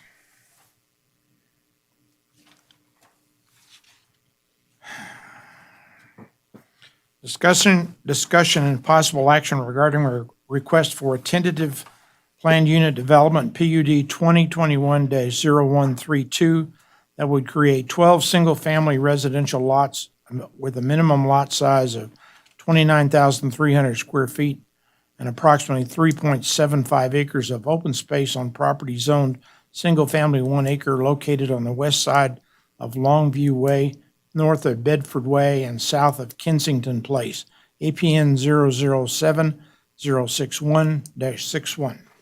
Heather? Thank you. Heather Ferris again for the record. The subject parcel is vacant, approximately 11.95 acres in size, and zoned single-family 1 acre, located on the west side of Longview Way. The applicant is requesting approval of a tentative planned unit development to allow for the creation of 12 single-family residential parcels with a minimum parcel size of 29,300 square feet and approximately 3.75 acres of open space. The lots are intended to be sold as individual custom home lots. The open space parcel will include a trail and footbridge over Ash Canyon Creek. Additionally, the open space parcel will help to provide floodplain protection for the area with mitigation measures such as berms to help direct flow into Ash Canyon Creek. Access is proposed from Longview Way via a new private road ending in a cul-de-sac. And the private access easement width will be 60 feet, including a 40-foot wide paved street, which provides for on-street parking on one side of the street and 10 feet on each side for utilities and landscape features. The entrance to the development is proposed to be gated. The purpose of the planned unit development is to encourage more efficient use of the land. The PUD allows for flexibility of land development regulations. In general, a PUD is similar to an overlay zone. The allowable uses are limited to those uses allowed in the underlying zoning district and may be further limited.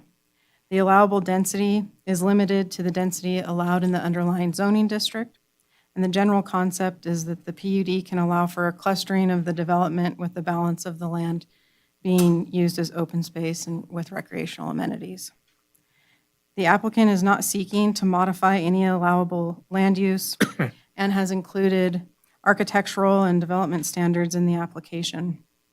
The lots are proposed to be sold, as I said, as individual custom home lots.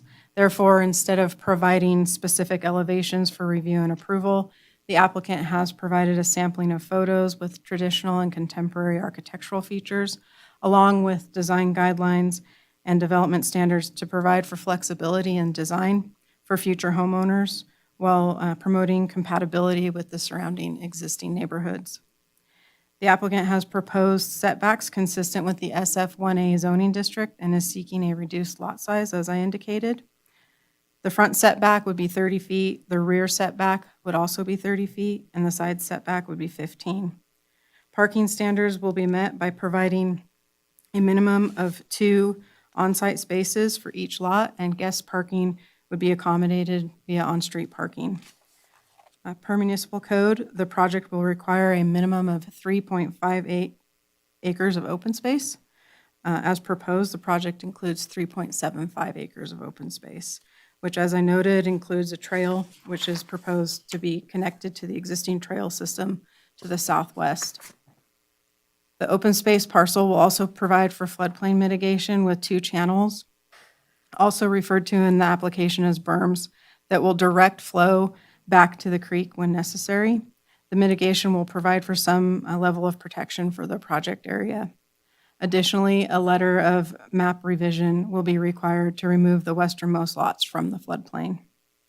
Per the provisions of Municipal Code 17.09.045, the Planning Commission reviews requests for tentative PUDs and makes recommendation to the Board of Supervisors based on the ability to make the findings in the affirmative.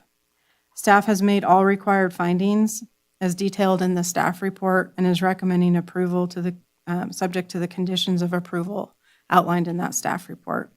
We do have a minor change. It's really clerical changes to condition number 24, adding the word feet after the number 5 in the first sentence and correcting the flood zone to be AO/AE after reviewing this with the stormwater manager. Additionally, the applicant has asked that we clarify for the record that the access and public utility easement required in condition 28 is a private access and public utility easement, as noted on the tentative map. And you've also received email correspondence between the applicant's representative and the city engineer regarding the requirements for the sidewalk on the internal street. As noted in condition 31, staff has required sidewalks per the standard detail and per the PUD regulations. The applicant has requested consideration to waive this requirement because the road will be gated, it will be private, and there will be a limited number of residences accessing the trail to the west. The applicant believes that the walkability would function similar to other developments in the area that do not have sidewalks to access the paths, and the number of people accessing the path from the development would be minimal since, again, it would be gated. The city engineer has indicated that because it's proposed to be privately maintained and the right-of-way widths would remain the same, he's okay with waiving the requirement for the sidewalks. From a planning perspective, Municipal Code Section 17.09.095, subsection 6, states that sidewalks shall be required in and to open space areas. Arguably, this requirement is met with the trail being accessed via the easement between lots 6 and 7 at the end of the cul-de-sac. I believe the applicant will discuss this with you further and ask that you consider removing condition 31 in your recommendation to the board. We have received public comment, which is included in your packet. There's a petition that's signed by 194 individuals. Additionally, you do have late material, which includes 4 pieces of email correspondence. With that, I'm available for questions, and Susan Pansky is here representing the applicant, and I believe she has a brief presentation as well. Okay, thank you. Are there questions for staff? Commissioner Eswine? Heather, on condition number 5, what are it says that the health and fire departments have concerns or requirements, or they may have. Do we know of any that they might have had? I don't believe they did have any. I'm just looking through.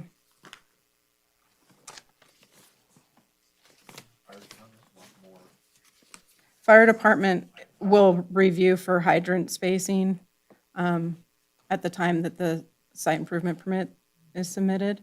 Other than that, they just have to comply with the International Fire Code and the local codes. Okay, and then second, you said that they would have to remove lots 7 and 8, I think it is, The 6 and westernmost, 7. yeah.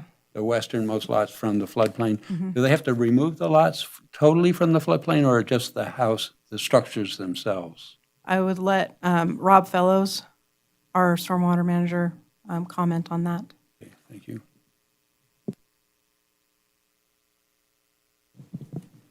I'm Rob Fellows. I'm the floodplain manager for Carson City.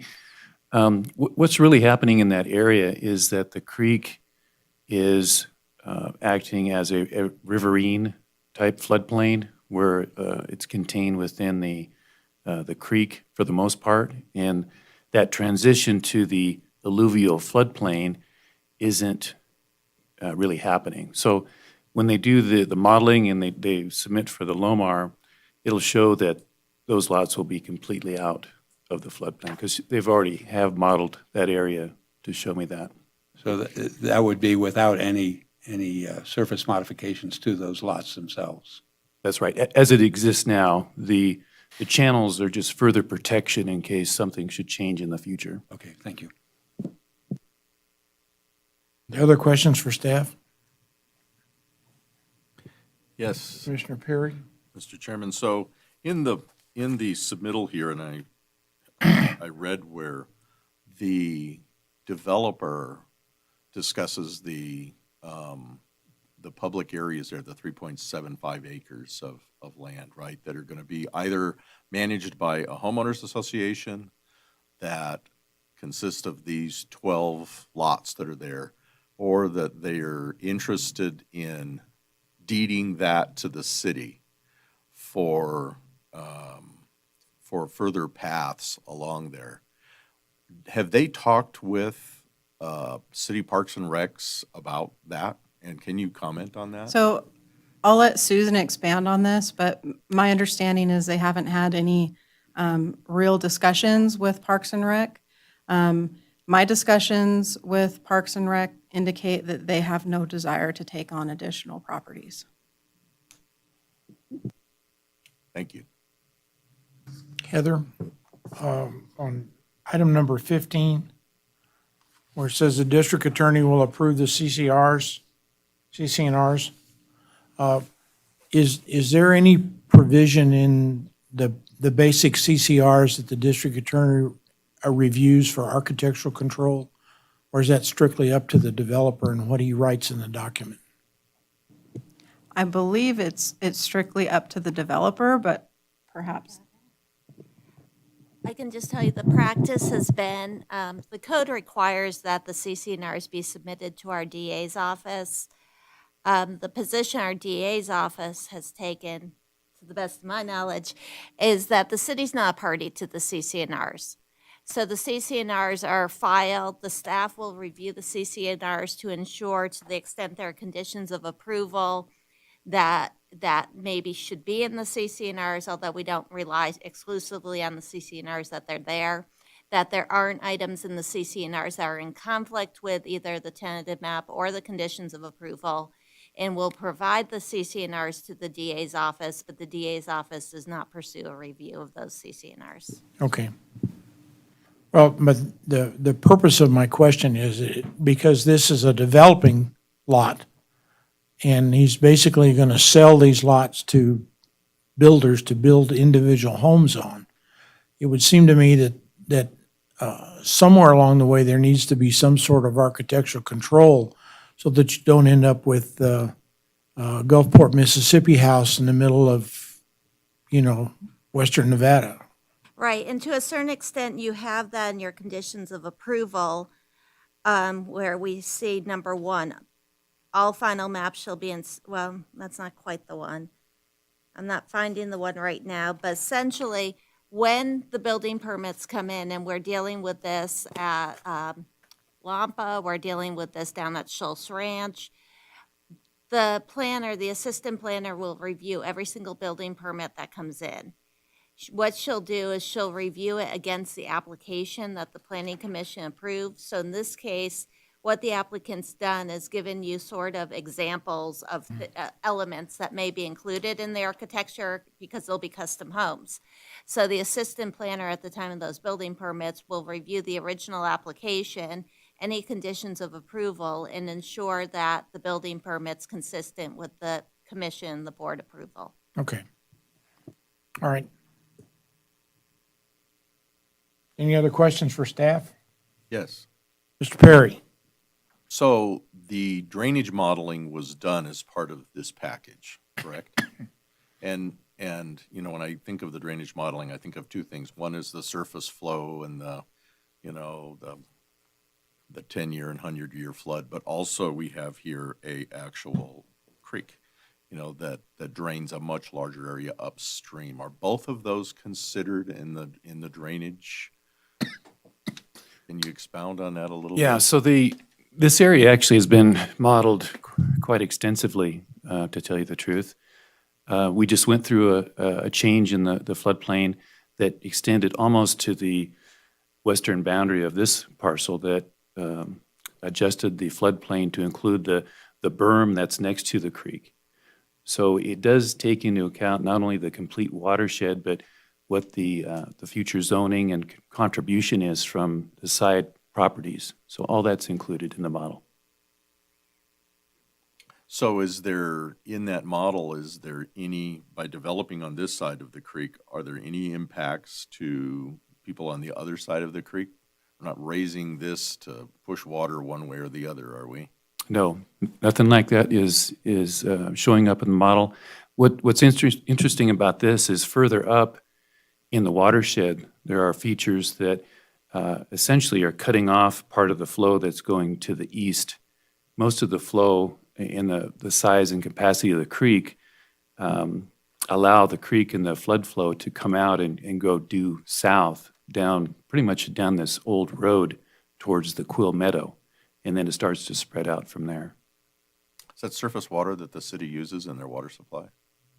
Yes, they would like to use it, yes. So that's the diversion, okay. Yeah, it's just downstream from that diversion, but yes, it's very close. Thank you. Any other questions for staff? Okay, Commissioner Lloyd? I do have one more question. Okay, Commissioner Lloyd first. I just want to clarify, in the, I guess, one of the petitions that is included in the packet, it makes the statement of changing the zoning, and we're not changing the zoning in this case, correct? That's correct. So there were a couple iterations of this project under the conceptual map review, and which obviously doesn't come to the Planning Commission. They were proposing at that time an increased density, which would have triggered the need for a zoning map amendment. This does not trigger that need. It does require the PUD to allow for the clustering, though. Thank you. Commissioner Eswine? On condition number 41, no structure or a part of a structure except fences shall be located within 20 feet of an adjacent property. I'm just curious how that, is that internal? So that's Internal a properties? periphery boundary for the entire site. So with a 30-foot setback, Right. there's no way they can, Correct, yes. yeah, I Yeah. just needed to have that clarified. Yeah. Thank you. Any others? How about the applicant? Thanks, guys. Look, another real person. Thank you, Mr. Chair. Susan Pansky for the record, representing Adams Foundation. I also have Micah Locke from Loomis and Associates with me today. So I just have a very quick presentation that I wanted to go over to cover some of the points that Heather didn't cover, and also to thank staff. They've been very helpful through all of our process, not only from planning, but also engineering at floodplain as well. The first item that I have on this slide here is just basically going through a quick timeline of where we've been. Heather had mentioned that there were a couple of different iterations, and so How this process came about is a zoning map amendment with a PUD for about 23 lots was initially submitted to staff for conceptual PUD.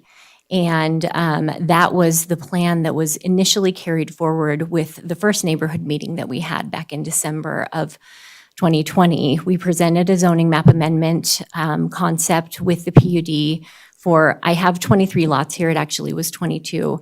And at that meeting, we were met with significant opposition to that lot size and some concerns about drainage and flooding. In addition to the opposition that we received at the meeting, there is the petition that is in the packet that indicates there is significant opposition in the neighborhood as well. And I think that the person that submitted the petition as a part of public comment even noted that the petition was circulated as a result of the 23 lots in the zone change that was a part of our initial plan. So as a result of that meeting, we went back and did a redesign and took those comments into consideration.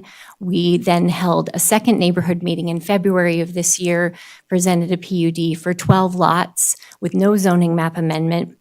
We had significantly less opposition to the lot size. However, the concerns for the drainage and flooding continued. So this is a picture of the original proposal and then the current proposal that you have in front of you. You can see on the upper part, the 22 lots that were being proposed, and that would have been under a zoning map amendment to single family 21,000, similar to what is located to the south of this project in Kings Canyon Highlands or Long Ranch. But again, significant opposition to that. And so that resulted in what is in front of you now, which is the 12 lots that are utilizing the existing underlying zoning.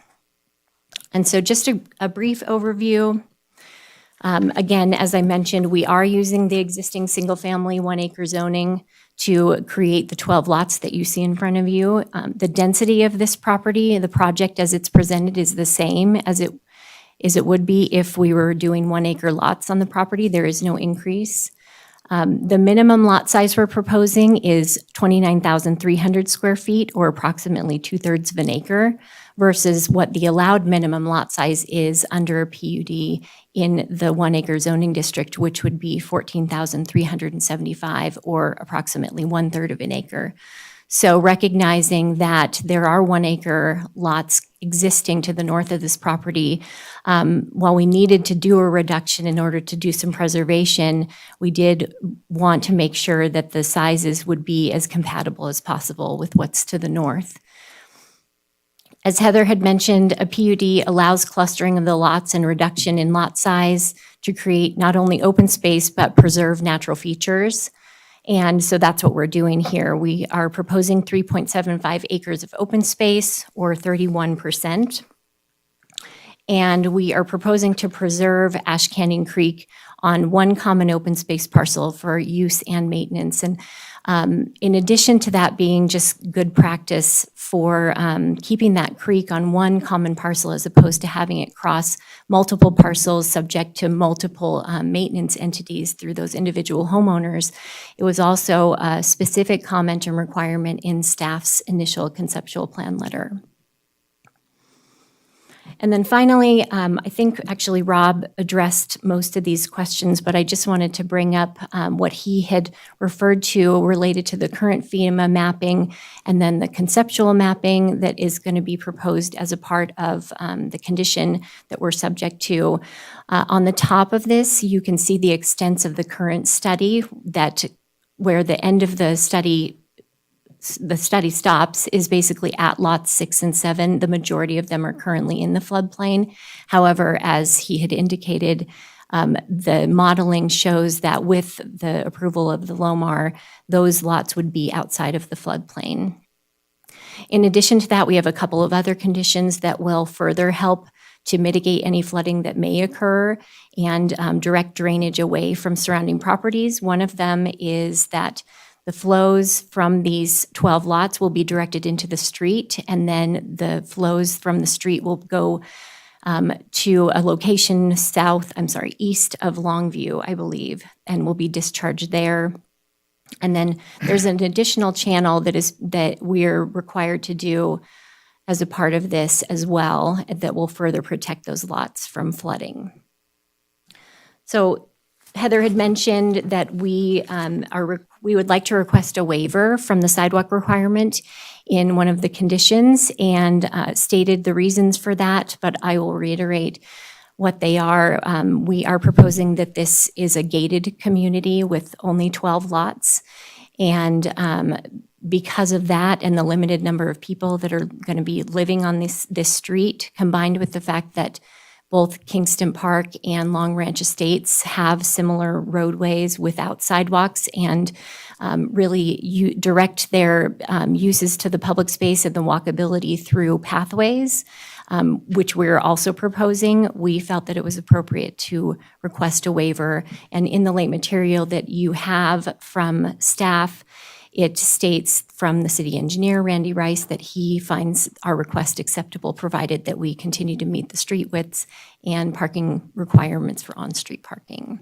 So I would respectfully ask that you consider that. And then I just had a comment related to, I think, Commissioner Perry's question on the Parks and Recreation dedication question. So it had come up in our neighborhood meetings mainly because of the concern for the maintenance of the drainage, the maintenance of Ash Canyon Creek, rather. So it was suggested by a adjacent property owner that that might be something that we would want to pursue so that the city could more adequately maintain the drainage or the Ash Canyon Creek as opposed to homeowners association. So it is something that we're interested in. However, we recognize that Parks and Recreation may not want to take that on. And so we are prepared as a part of this development to maintain it. And we'll continue discussions as necessary to see if we can get somewhere with the open space or just the maintenance of Ash Canyon Creek itself. And if not, then the fallback is that the HOA would maintain.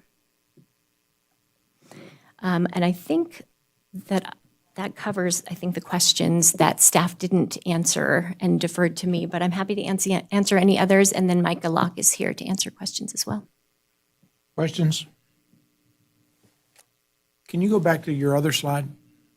This one? Yeah. So the recreational area, the 3.7 acres, is that lot number 13 typically? It typically would be lot 13 or a remainder parcel. Okay.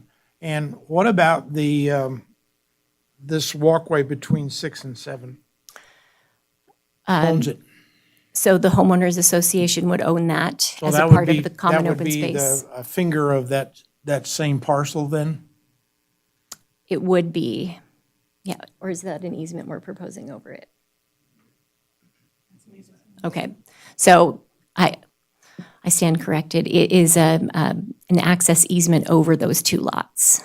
So the underlying ground would be owned by those two lots, but those then two there lot would be, owners, and yeah, they- there'd be an access easement over it that the HOA would maintain. The HOA would maintain it, okay. And the lots go out to the center of the street? Correct. Okay. Are there any other questions for the applicant? Commissioner Wiggins? Commissioner Wiggins, for the record. On that pedestrian access path, you said there's an easement between the properties. Is the intent for this path to actually allow people to go all the way out to Longview and then be able to use this path, or is this strictly for the people in this community?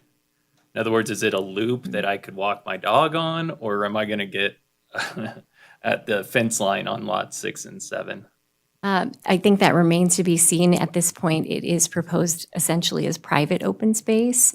However, it does have a connection to the existing Ash Canyon trailhead that is to the south of the property. So, residents from this property would be able to access it. And, it's hard for me to speak to enforcement going the other direction. And it's coming from, you're putting a gated fence on Longview, so, I mean, I don't know if people are going to hop the fence. Is there going to be a pathway for people from the public to use this?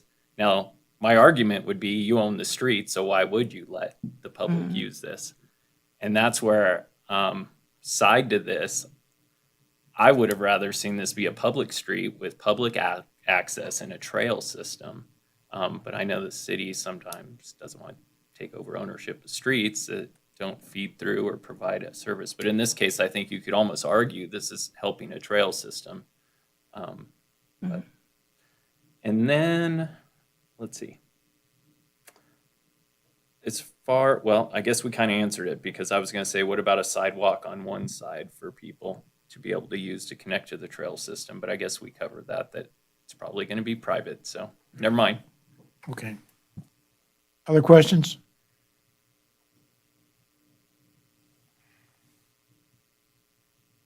All right, Thank you. thanks. Public comment? Yes, sir. Please, yes, you have to come up and speak all the right words and turn the microphone on and. I'll do my best. All right. Please correct me if I don't use the right word. Push the button until the green light comes on. My name is Bruno Bielot. I'm not a hydrologist. I lack sophistication in regard to understanding, at least comprehensively, about how floodplains work and so forth. But I appreciate Commissioner Perry's comments in regard to when you build a berm on one side of a creek and when the water rises. Right now, there's no water in that creek, so we have no concern whatsoever. But when the water rises, as it has in the past, and when it will rise again, because we'll have a good March or we'll have a good winter, if those properties are protected by a berm, the properties to the south of that creek are not protected by a berm, and that's where my property is.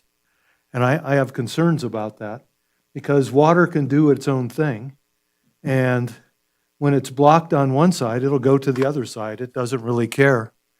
And when that creek goes around that turn like that, I understand there are mitigation procedures that are going to be followed to protect the properties. And if you read the proposal, it says over and over again that these mitigation techniques or procedures are going to protect the proposed properties. But I'm looking at the properties on Bedford Way, and I'm just thinking that I'm wondering when the water really rises, what's going to happen to my property. And so I appreciated your comments, sir, because it just made sense to me. And again, I'm not a hydrologist, and I don't understand floodplains, and I don't understand how everything flows and so forth. But I do know when water rises, it's going to find a place to go, and I don't want it to find a place to go on Bedford Avenue.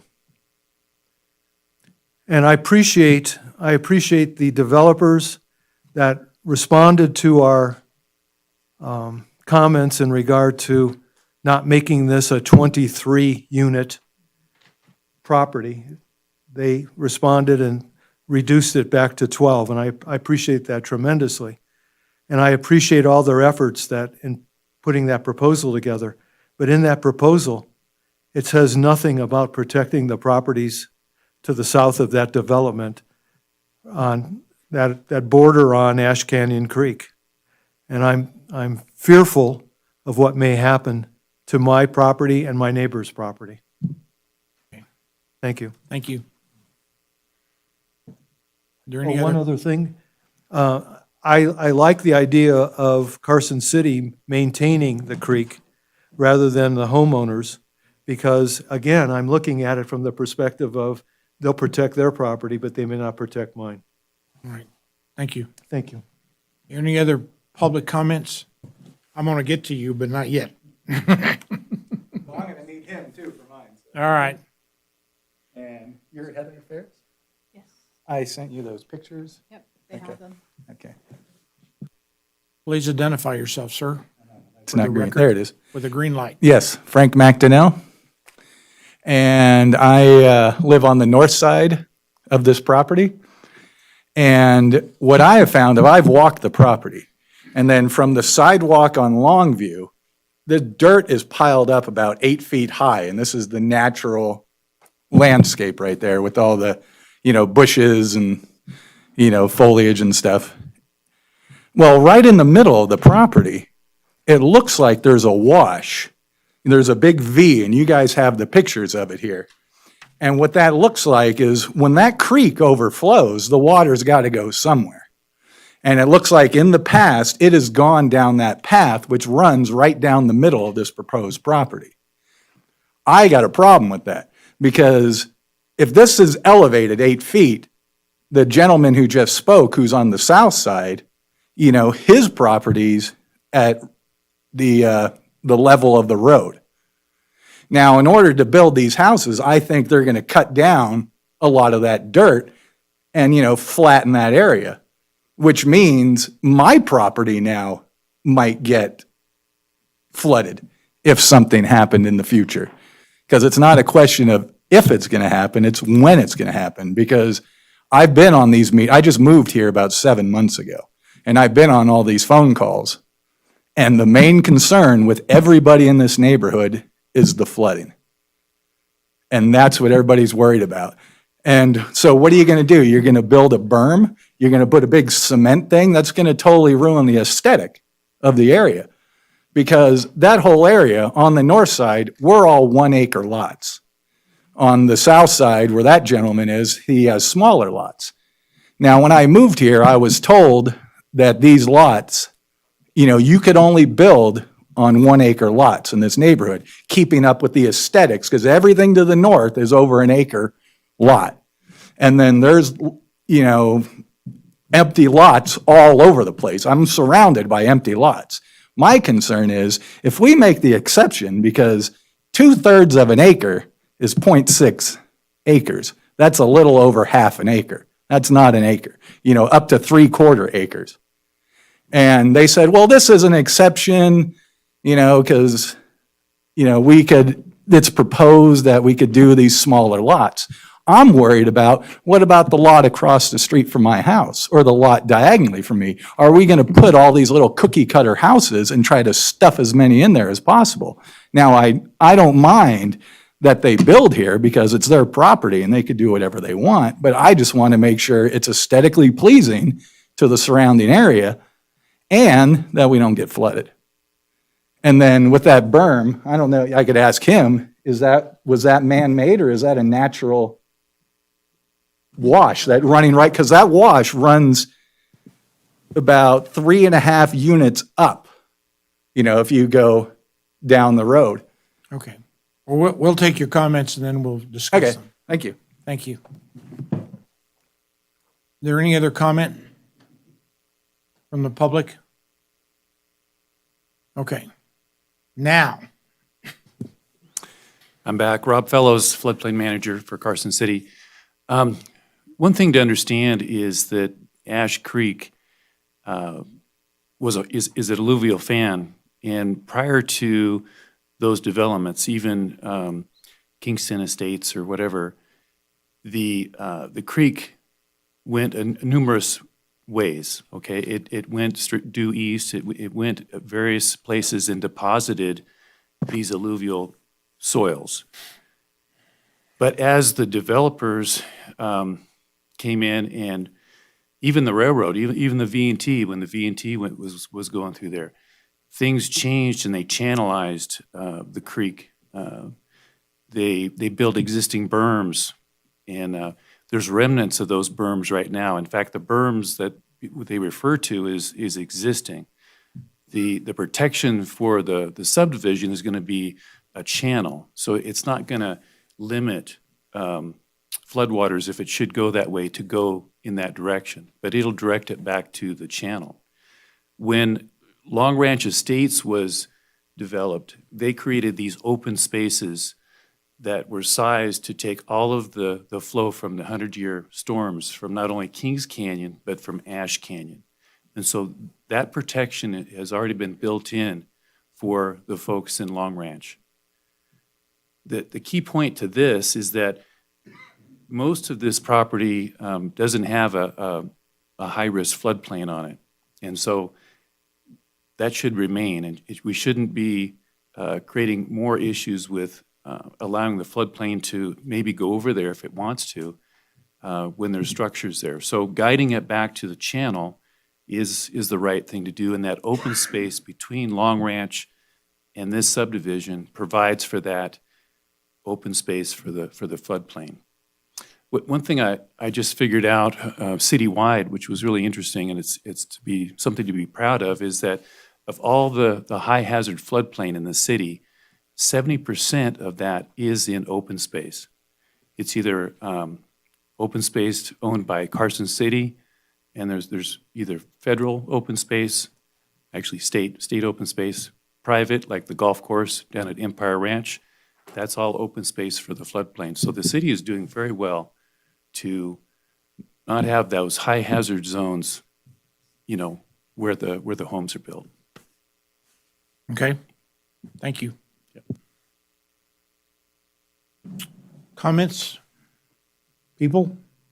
Commissioner Eswine? Thank you.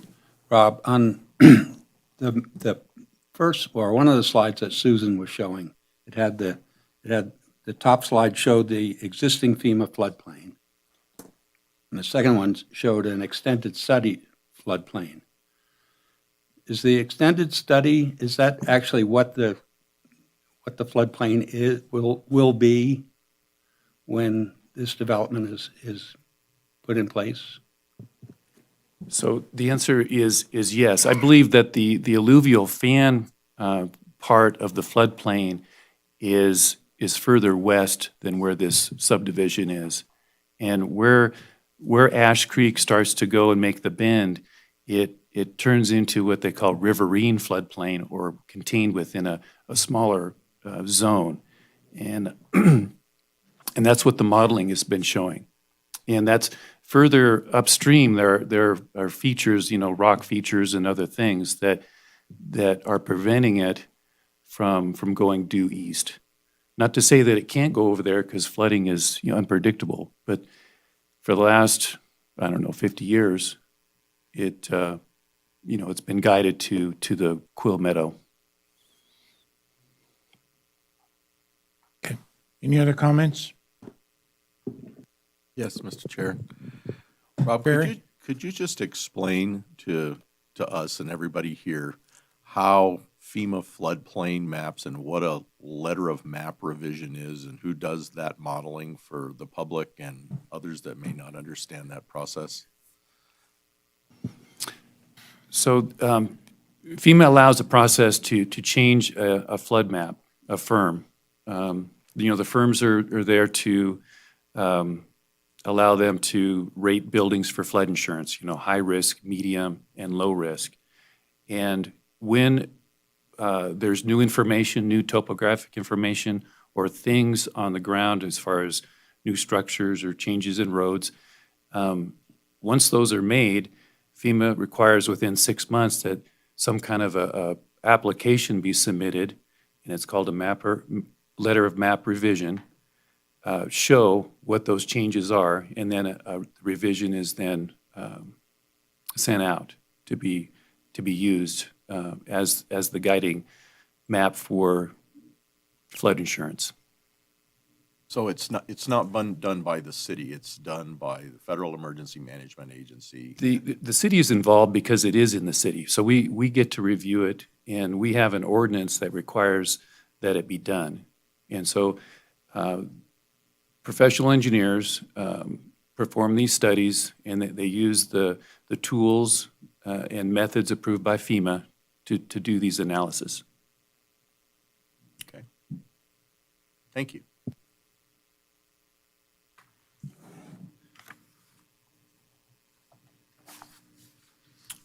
I forgot to ask on the conditions of approval.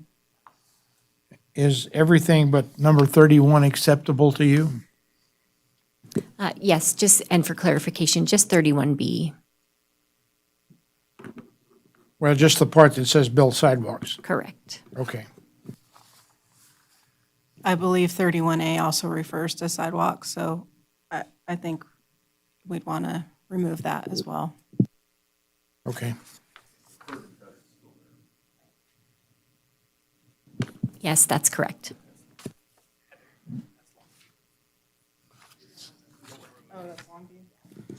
Yep, Okay, for, so, correction, 31A Is is for for Longview. Longview. Yes, then there's a. 31B is strictly for the interior roads. Okay. So the proposal from the developer is to amend 31B. Do we amend it or just eliminate it? I think we just amend it and take out everything after including.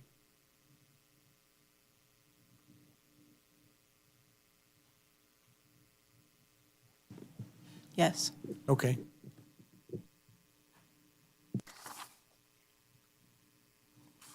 Are there any other comments from anyone? All right, go ahead. So just Nathaniel Kilgore for the record. Just seems clear that there's obviously a lot of pushback as far as from the locals to the project. And it's not only seems that it's well justified as well as with the flood situation, but also, the overall hit, a lot of people haven't been in the best position, but a hit to, their property value wouldn't help either.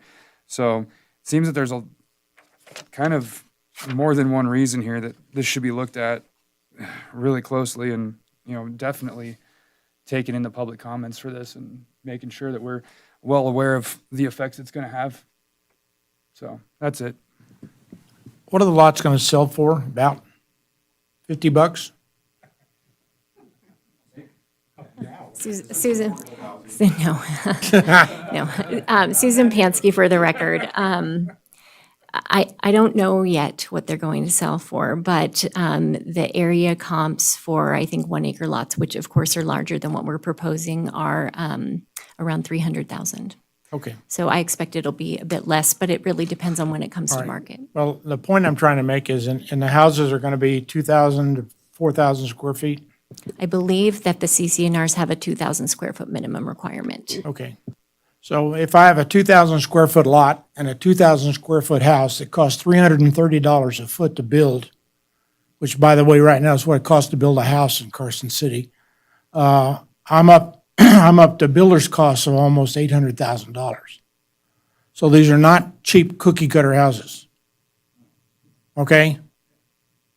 They're going to be nice. I'm just saying for the rest of all the lots around me. Absolutely. They're going to be nice houses. And your house wasn't worth $1 million a year and a half ago either. Okay, all right. You don't know where I live. Well, I know where I live. Okay. All right, thank you. Any other comments from anyone? Can we have a motion? I will try. All right.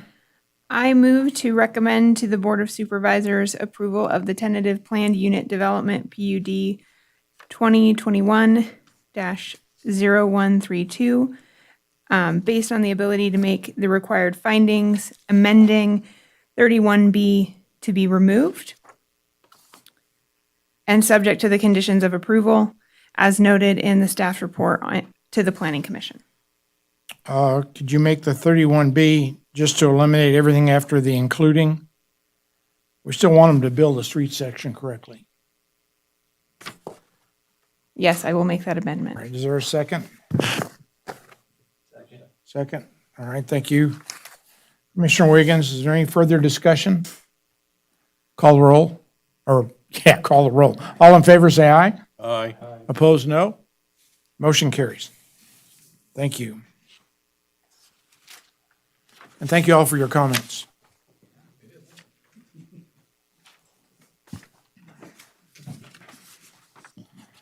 All right. PM 2021-0030, discussion and possible action regarding an appeal of staff's decision to approve a tentative parcel map PM 2021-0030, subject to the conditions of approval. Condition 8, requiring the extension of a water main and associated improvements on property zoned single-family 1 acre located at 3042 Combs Canyon Road, APN 007-502-01. And Heather, before you start, Commissioner Wiggins has a statement he needs to make. Commissioner Wiggins for the record. NRS 281A requires me to disclose a conflict of interest and abstain from voting when I have a disqualifying conflict. About 25 years ago, Corey Horniman, the applicant in this agenda item, was a roommate of mine. Since that time, we've gone our separate ways, and I do not currently have any commitments to him in a private capacity. While I make this disclosure, NRS 281A.420 requires abstention only in clear cases because I do not currently have any commitments in a private capacity to Mr. Horniman. I do not believe that my judgment is materially affected. Therefore, I do not have a disqualifying conflict, and I will be voting on this matter. Thank you. Thank you. Heather, go ahead. Thank you, Heather Fariskin, for the record. In 2014, the appellant purchased APN 007097172, a 25.09 acre parcel located on the north side of Combs Canyon Road. In 2016, he submitted a parcel map application to create 4 separate parcels. The parcel map PM 2909 was recorded on April 7th, 2017, and resulted in the creation of 4 parcels ranging in size from 3 acres to 15.13 acres. Parcel map 2909 was approved based on each parcel being served by municipal water, and as such, note 10 was added to parcel map 2909, stating all parcels must connect to city water system. So this slide shows in the orange is the area of the original parcel map 2909. The green highlighted area is the current parcel, the 15.13 acre parcel, which is the subject of this appeal. In 2018, the appellant submitted a building permit to construct a home with plans to connect to the city's water system on parcel 4, the 15.13 acre parcel. Specifically, the appellant planned to connect to the water main along the frontage of the property. Instead of requiring the appellant to extend the water main from Vista Ariana Drive to serve his home on parcel 4 per the requirements of the parcel map, the appellant was allowed to construct a well serving the single-family home. A hardship letter was issued to the well driller stating the water main along the property's frontage was designated as no connections allowed. On February 2nd, 2021, the Planning Division received an application for a tentative parcel map, PM 2021-0030, proposing the division of parcel 4 of parcel map 2909 into 3 parcels ranging from 3.05 acres to 9.02 acres in size. There's a lot of detail in the staff report regarding a timeline, and I'm happy to go over any questions that you have about that, but ultimately the appellant was informed that he needed to extend the water main to service these parcels, and on April 31st, 2021, the staff issued a notice of decision approving the tentative parcel map subject to 8 conditions of approval, including condition 8 requiring the water main extension. On May 3rd, 2021, the appellant submitted the appeal requesting relief from the requirement to extend the water main to serve his parcel map, noting that he had received a hardship letter in 2018 when he built his house and believes, based on his surveyor's measurements, that Carson City Development Standards Division 15.1.1A does not apply, as his property is 400 feet 2 inches from the existing water main. Staff has required the water main extension for the following reasons. The subject parcel map is a subsequent parcel map, further subdividing parcel map 2909, which requires connection to the city's water system. The construction of the well to serve the appellant's home was considered a one-time exception and not applicable to future parcels. The municipal code requires the extension of a water main along the frontage of the parcel if it's within 400 feet of the existing water system. The appellant has indicated that his parcel line is 400 feet 2 inches away from the existing water main near Vista Ariana Drive. It's staff's opinion that 400 feet 2 inches is nominally 400 feet away. And finally, nearly all developed parcels surrounding the subject parcel are connected to the city water system. The requirement is consistent with Municipal Code 12.01.210.5, as the water main extension is needed for the overall completeness and continuity of the city's water system. I would also note, included in your packet is correspondence between the planning manager and the water operations supervisor. And this correspondence took place before staff issued the notice of decision. And in that email, the water operations supervisor confirmed that the parcel could be served by the Carson City water system. Staff is recommending that you deny the appeal and uphold staff's decision to approve the tentative parcel map subject to the conditions of approval outlined in the notice of decision, including the requirement for the water main extension. But if you should vote to modify staff's decision, the findings listed in the staff report must still be able to be made in the affirmative. And these are the same findings that must be considered when reviewing a tentative subdivision map. The appellant, Corey Horniman, is present and would like to address the commission. Additionally, the city engineer, Randy Rice, is available for questions. Okay. Are there questions for staff? Commissioner Eswine. Heather, just to be clear, the three northernmost lots that were created by parcel map in 2016, was it? Those are required to be connected to the city water system? That is correct. Okay. And so that this, the northernmost parcel of this new parcel map would be adjacent to those existing that will have to be on the water system. That is correct. Thank you. Any other questions for staff? Mr. Perry, you're leaning forward. Oh, let me turn this on. Can you point and show me where the existing city water system supply is? Does it go up that road? Yeah, so it stops at Vista Ariana and turns to the southwest, and it does go up Coombs Canyon to the northwest. Is Vista Ariana that It's little that group little of, loop, okay, yes. right in there, and they're all on city water right there, huh? Correct. Anything notated in the yellow hatch is on city water. Okay. Okay, thanks. Any other questions for staff? You said the applicant's here?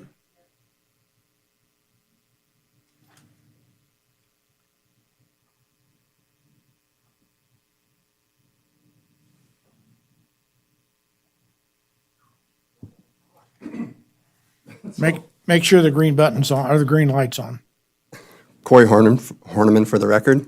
okay?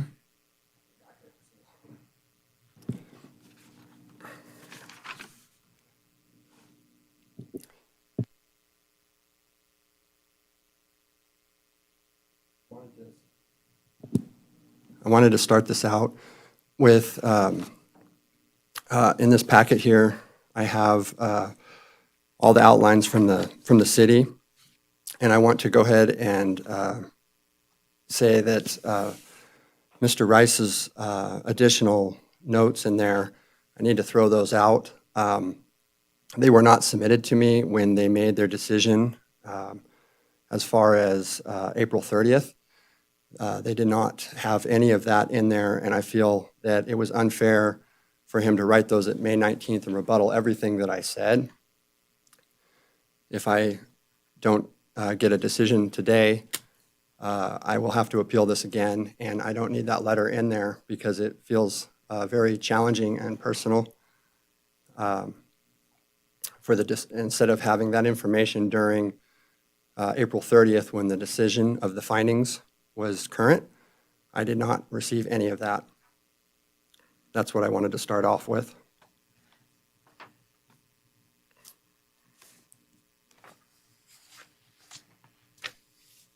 And that would be the whole section here, May 19th, 2021. Okay. Also, if I can get that, there's a lot of incorrect information on there, especially in attachment C, where it has all the potential residential units. None of those can be built because they're all hillside, beyond hillside. The other ones are in the ravine where the water washout is, so none of them can be built. So that's incorrect too. I went ahead and had a meeting with staff, and their code 15.1, the first opening sentence of that is, if you are within 400 feet of an existing water or sewer main or otherwise required in these standards. The word within does not mean 400 feet. It means within, under 400 feet.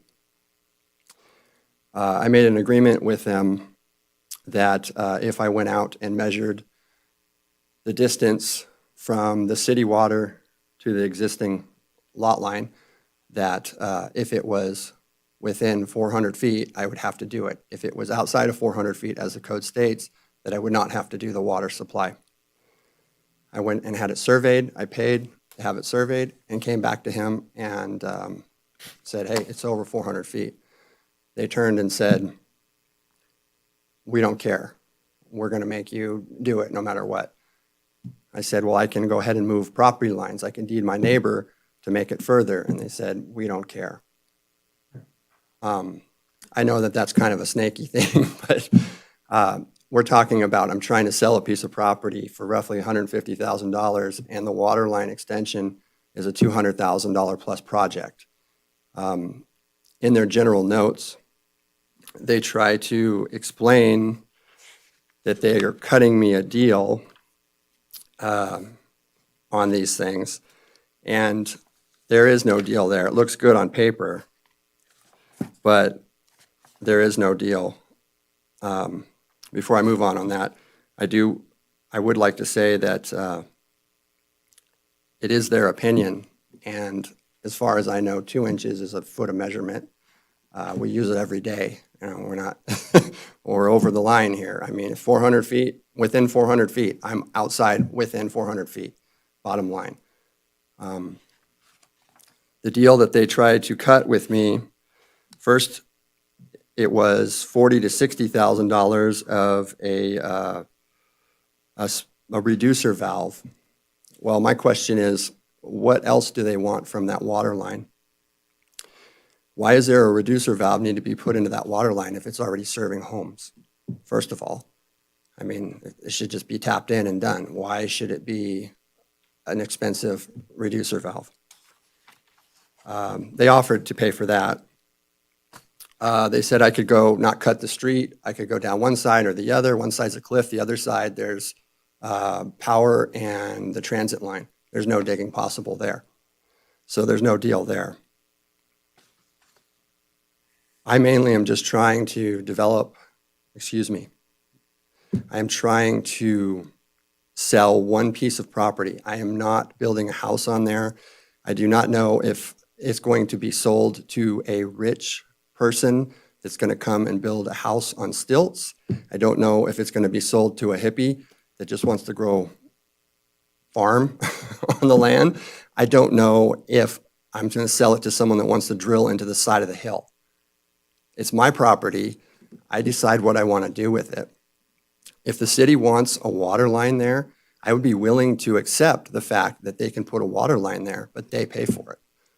I was also willing to accept the fact, even though it was outside of the parameters, that if I put it on the paperwork, stamped on the plans, that if people do their due diligence to buy this piece of property, that they have to bring in city water.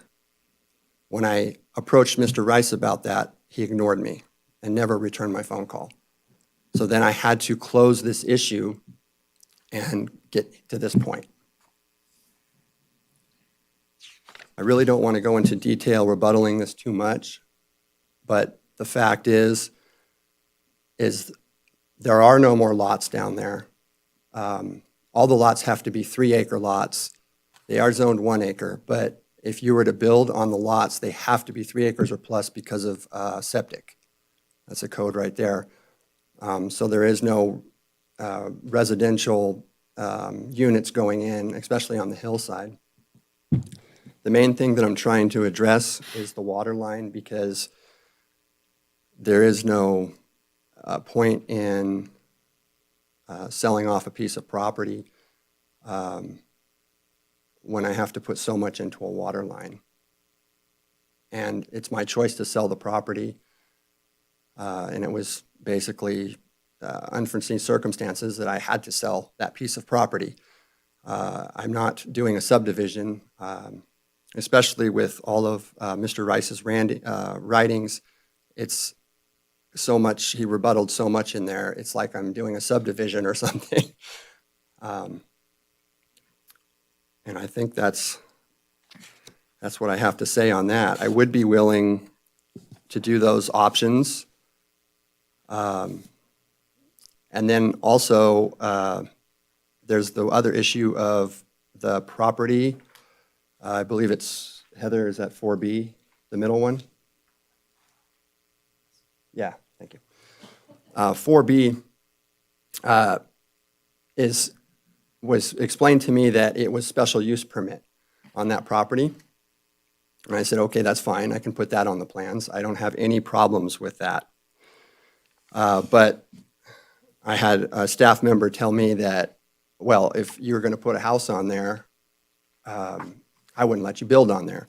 So he then adjusted the line dramatically to where it interferes with my home property. Basically, a house would be built on top of my mailbox. That's rural area right there. I'm very fortunate to not have any neighbors. So I decided, no, I don't want that line adjusted so dramatically on that. I don't know why I would have to, again, I'm selling a piece of property that I could stamp on there, special use permit, no problem. Whoever wanted to buy it could do their due diligence and get on there. And Lake Tahoe, they build houses on cliffs all day long. But I am also willing to drop that piece of property if a deal can be worked out with the water line for one piece of property, which would be 4A. So that way it's not a continuation of multiple properties coming down the hill and the water line. But again, 400 feet, 2 inches is outside the mark. So I don't know why I'm here. Commissioner Lloyd? Yeah, I think this is a question for staff, but can a deed restriction be put on it and it still be divided and then put up for sale? So that would be putting the burden on the future buyer. Do you want to add something? Typically, you sell a parcel, not Right. a piece of a property. I'm sorry, I think I misunderstood the question. This is Hope Sullivan, Community Development Director. Is the question, can you subdivide by deed? Or is the question, can you have a deed restriction that kind of discloses that a future owner has to extend the water line? I think it would be number 2. Okay, fine. So I thought it was number 1. So I immediately was like, no, you can't subdivide by deed. But I want to point out, and this is probably in the staff report, 17.11 of our code. So essentially, the way land division works in Carson City, and I think Heather reviewed this in the report, but just so we all are working with the same set of facts, you come in for what's called a conceptual map. Staff looks at it, they give you feedback. Then you come in for a tentative map. It doesn't matter how many lots you're creating. This is the procedure. When we look at the tentative map, we look at the findings that are outlined. At that point, any necessary improvements after the tentative map is approved, those improvements are made. And those improvements are made consistent with 17.11 of the municipal code. You can also have an improvement plan and they're bonded for. At that point, you can then pursue what's called a final map, which means you record the lots. So procedurally, that's how the code's set up. If the number of lots you're creating is 4 or fewer, the staff has the authority to approve it. It's called a parcel map. If it's more than 4 lots, it's called a subdivision, and it comes to the Planning Commission, and only the board can approve it. So the difference between those number of lots determines who can approve it, but procedurally, It's the exact same process. So you start conceptual map, tentative map, you come in with your improvement plan, you pursue your improvements or you bond for your improvements, and then you can go to your final map and you record the lots and start selling lots. So that's per our code. A follow-up question to that. So can a condition of approval, instead of being connecting to the city water, be doing the deed modification to the parcels once they are recorded? Okay. I have it written down. So instead of saying that they have to connect to city water now, can that condition say that once the process has gone through, that a deed restriction has to be placed on those lots for access to city water? Okay, so I think what you're suggesting is essentially what the appellant is suggesting, which I think the appellant's suggesting, and if I'm wrong, I apologize, but I think what you suggested is that in lieu of you extending the water line, a future buyer who purchases the land to build a house extends it? Was that what you put out there? Yes, if Okay. you go to build a house, you need water. No, I'm not questioning why you asked for that. I was just verifying that that's what you had suggested. Okay. So technically, can you do that? Yes, technically, can you do it? Is it a good idea to do it? Is it consistent with our code? No, it's not consistent with our code. And no, it's not a good idea to do it. The reason it's not a good idea to do it is because the city staff is not set up to be monitoring deed restrictions. And what's going to happen is somebody will come in and there's no water there. Or how'd this happen? For example, we have people who call us frequently and say, this property sold. Why didn't you tell us? Well, we're not tracking sales. We're not tracking deed restrictions. We have a procedure so that it's an improved lot. And that's why the process is the way it is. You have a tentative map. You all looked at a tentative map tonight. You talked about those improvements that will be necessary as part of the tentative map. So should the board approve the tentative map you looked at this evening, the applicant's next step is to prepare that improvement plan. And you all talked about what that road was going to look like. You said you need, I think you said curb and gutter on that road, and we don't want to drop the curb and gutter, and we need the street standard met, and so on and so forth. So you were very specific about what those improvements were going to look like. Now, should the board approve that tentative map that you had earlier this meeting, the next step for that applicant is to prepare improvement plans. At the time of improvement plans, the staff members will review the conditions of approval. They'll see, oh, okay, they had to have that certain street section. They'll make sure the plans reflect that. And once the plans reflect the city standards and all the conditions of approval, that person whose tentative map you just looked at can either build those improvements or they can bond for them. The bond is only good for 18 months. Then they can record a final map, and they'll often do that for financing. They'll bond, but sometimes they'll build the improvements. But then what you have is an improved lot. It's works. Thank you for that Thank you. clarification. Okay, I have something to that. Then when I bought the 25 acres, how come the water line wasn't there with the 25 acres? When I did the subdivision, the parcelization of the 4 acres, parcels, how come the water line was not there then? That's the thing, is when I bought the property, there was no water line. So then I went ahead and parcelized, and there was still no water line. I worked with the city to set up the parcels so it would be easy accessed for a water line, but it was not I did not have to put it in at that time. I did not have slope analysis to put in to deal with slopes on that, and that's all the same hillside. I had the same topo map for the whole map has been there from day one. And now that I want to cut off one more piece of property, so to speak, I'm getting hit with everything on this, and they want me to run 1,200 feet or they were trying to get me to do 2,600, I believe, feet all the way to the bottom of my acreage property where I already have a well. So none of this makes sense. And just for the record, I went into the city and I spoke with Lee Plimal and asked him the 400 feet. And he replied to me, yeah, as far as the Planning Commission goes, we see this as being outside the 400-foot mark. I just wanted to get somebody's opinion that was actually decent. And I was referred to him. Sorry, sir? Everybody's opinion is decent. I didn't mean to say that word. I'm sorry. Okay. Mr. Rice? My speakings are not as clean as an attorney's, so I apologize. I'm not an for it. attorney either, but All right. okay. Yes, sir. Would it be appropriate for me to address the commission Yes, on a couple please. items?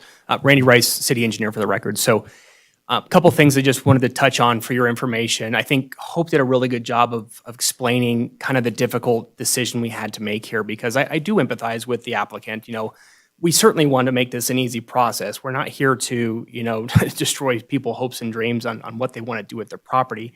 And we do agree that it's their property. They should be able to do what they want with it. That being said, had the well not been installed in 2018, we wouldn't even be having this conversation, because if this was going to be subdivided in the same nature it is today, with our current standards and the way we do our waterline extensions, we would be asking for this waterline extension to go all the way through the entire frontage, half street improvements, sidewalk, if that was appropriate for this area, including all the utilities. The only reason sewer is not in this conversation is because sewer is nowhere near, so it's unfeasible, right? Here, we think this is very reasonable, and what we have required from everybody in the city that we've come in front of you all and in front of the board and have asked these applicants to do. So in regards to the 400 feet and 2 inches, yes, that's, you know, we think that's a nominal 400 feet. The other thing that comes into play here is what was used to survey that information is a blue spray paint marking. Okay, so if you can imagine your head. So a couple things. So if we're going to go down to the technical details, you know, survey equipment is, you know, it could be accurate down to the 100th of a foot. It could be accurate down to a 10th of a foot. It depends on the operator. It depends on the number of satellites. We could talk about technicalities all day long. In addition to that, the survey markings that the water operators will place on the ground when you do an 811 dig locate are only accurate within plus or minus 24 inches. Okay, that's 2 feet. So to us, the 0.15 feet, what was called out, so it's actually 1.8 inches on the surveyor's drawings, you know, that could be literally within plus or minus 2 feet of where that's at. We don't know for sure. So it was staff's opinion that was it worth investigating this further and spending more time, money, and effort from either the applicant side or the city side. We believe it was not. We think that the 400 feet, 2 inches is the nominal 400 feet. Is in regards to the letter and the hardship, that was because there is a transmission main in the road. At the time, we believed that transmission main would be able to serve that property. And so that was the direction that was given back in 2016 for the parcel map and then moving into 2018. And so staff was under the impression that this line was able to serve the right amount of water and pressure. That was a mistake. So staff did make a mistake, and we'll own up to that. We did some further testing and found out that the pressure in that line was well over 200 PSI. And so one of the questions that was brought up before you today is, why is there a pressure reducing valve needed? Well, the answer is head on the pipeline is a direct correlation to PSI in the pipeline. And so the further you go down that road, the higher the water is stacking up in that pipeline, which is increasing the pressure of that line. So if you've ever studied hydraulics, you would understand that the lower that elevation gets, the higher that pressure is raising. And so by the time we get to the parcel, it was like 220 or 230 PSI, which is not within the pressure rating of that pipe. And so it was not a safe condition, nor do we want the applicant to have to deal with that condition. And so at the time in 2018, we made the concession, you know, staff went back and forth, and we decided because staff had made a mistake, we would work with the applicant to say, okay, you can go ahead and install the well on this one property. That hardship letter has nothing to do with the 400 feet. There's no mention of the 400 feet in that hardship letter. It is merely a hardship letter because of basically the misinformation that was given that we could connect to that transmission main but we're no longer able to do that at that time. Now we're in a new era. We're in a new day. So now we have the opportunity to correct that mistake. I think we've been upfront and honest with what we're asking to do. We have made a number of concessions. As I mentioned, if this was happening with any other property in the city, this water line would be going down to the end of the road. It would be going 2,500 feet to the edge of the parcel. Staff feels that because there's only one other benefiting parcel from this water line, that it's reasonable to only make him go a part of that way, because if that parcel to the south is ever developed, that parcel that's, I think it says 57 units potential there, that parcel would then, if they were going to build an apartment or another subdivision, they would bring that water line from there, and so that expense would be on them. So in our eyes, that's a fair compromise to not make him build the entire water line. Alternatively, what we would do with any other subdivision is we would make him do a pro rata share agreement. So we would make him build a water line, get into a pro rata agreement with the city, and then that would basically encumber any properties that would benefit from the construction and costs of that water line. And if at point they were to develop those parcels, he would be eligible for a reimbursement of up to half of those costs, depending on what the relationship are to those parcels. So I just wanted to be clear to everyone, we're trying very hard to be reasonable. We don't want to be unreasonable. We want people to enjoy their property and benefit from it. But, as Hope mentioned, we don't want to get into a scenario where we've set someone else, a future property owner, that has identified this lot as their dream house where they're going to build their castle, and then find out, oh crap, I missed this, $100,000 mistake that I can't now afford, and now I'm going to miss out on my opportunity to develop the property we want. As I mentioned in my letter, now is the time to enforce these restrictions and requirements. If we miss this opportunity, it really sets the city up for a bad situation, as Hope kind of leaned towards. So with that, I think I'll leave it there. If you have any other questions, happy to answer them. But we hope that you can see that we're trying to be reasonable and soak up some of the difference here. Commissioner Perry, did you have a question? Let me get this on for really both of you could perhaps answer this. So was there a waiver issued by the state engineer's office to allow for the drilling of the well that you drilled when you built your parcel? I'm hearing this term, a hardship letter, but I'm going to read you something here that you may be familiar with and you may not, but having worked for the state engineer, I did deal with it many times. Nevada Administrative Code 534.315, number 7. If water service is available from an entity including without limitation a public utility, a water district, or a municipality presently engaged in furnishing water to the inhabitants of an area, a well for domestic use may not be drilled, deepened, reconditioned, or replaced unless a waiver from the provisions of this section is first obtained from the division. That's state law, because state law oversees water law. We oversee pipes, but they oversee water law. So was there a waiver issued? Did the drill, because most drillers are licensed by the state engineer, and they won't drill a well until they have a waiver or they can lose their license. Yes, and I've actually brought Tom Grundy, who is the senior water operator for the city of Carson, and I think he was the one that wrote the original letter and probably would be best to speak on that matter. Okay. Yeah, Tom Grundy with Carson City Public Works Water Operations Supervisor. The way the process works is the well driller files a notice of intent to drill a well, and then the state issues the waiver to allow the drilling of the well. And was there a waiver issued when the applicant drilled his well on the hardship letter? I mean, there's a well there, right? You drilled a well to build your house. Yes. Right? Yeah, I believe so. Because, I mean, really what it comes down to me is if it's parceled, it's got to get water somehow. There's got to be an enabling thing. Otherwise, you just have, land that looks pretty that you get to pay property taxes on, but has no particular use. And if it's not water from the city and you can't drill a well, it really means it's got to come from the city somewhere, because technically, reading that, I would wonder, if they issued a waiver on this. I don't know. That would be a document to see. Maybe the driller did have it in their hand, but I think in general, and I appreciate what you're saying, because I drive up this road, quite a bit, because I live way back in Lakeview there. And it is a long way and it is steep, and I can understand that, it's a long line, but if it's gonna be developed, it's gotta have water to it somehow. And I don't think the city really is being unreasonable on saying, now's the time to do that. I mean, if you didn't want to parcel it, then you wouldn't be going through this, right? You just have that big, 27 acre parcel that's going up there and your house and you're on a well and. No, 15 acre. 15 acre. Yeah. But I mean, from a development standpoint, we really don't want in the city to have these isolated pockets of groundwater wells here and there, because it causes problems when there's going to be a hookup. There's hydrology issues with it. There's springs up there. If somebody drills into one of those, it may drain the spring and all of those kinds of things. And yeah, those things. So I don't think it's a good practice to have. I mean, in really rural areas, it's good, there you have no choice but to drill domestic wells, and you have the right to do that and draft 2 acre feet a year on a domestic well in the state of Nevada. This is in the middle of a municipality,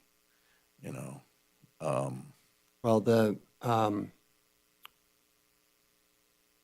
well, the city water supply, it's just a lot that I'm going to sell. So I am not for one or the other.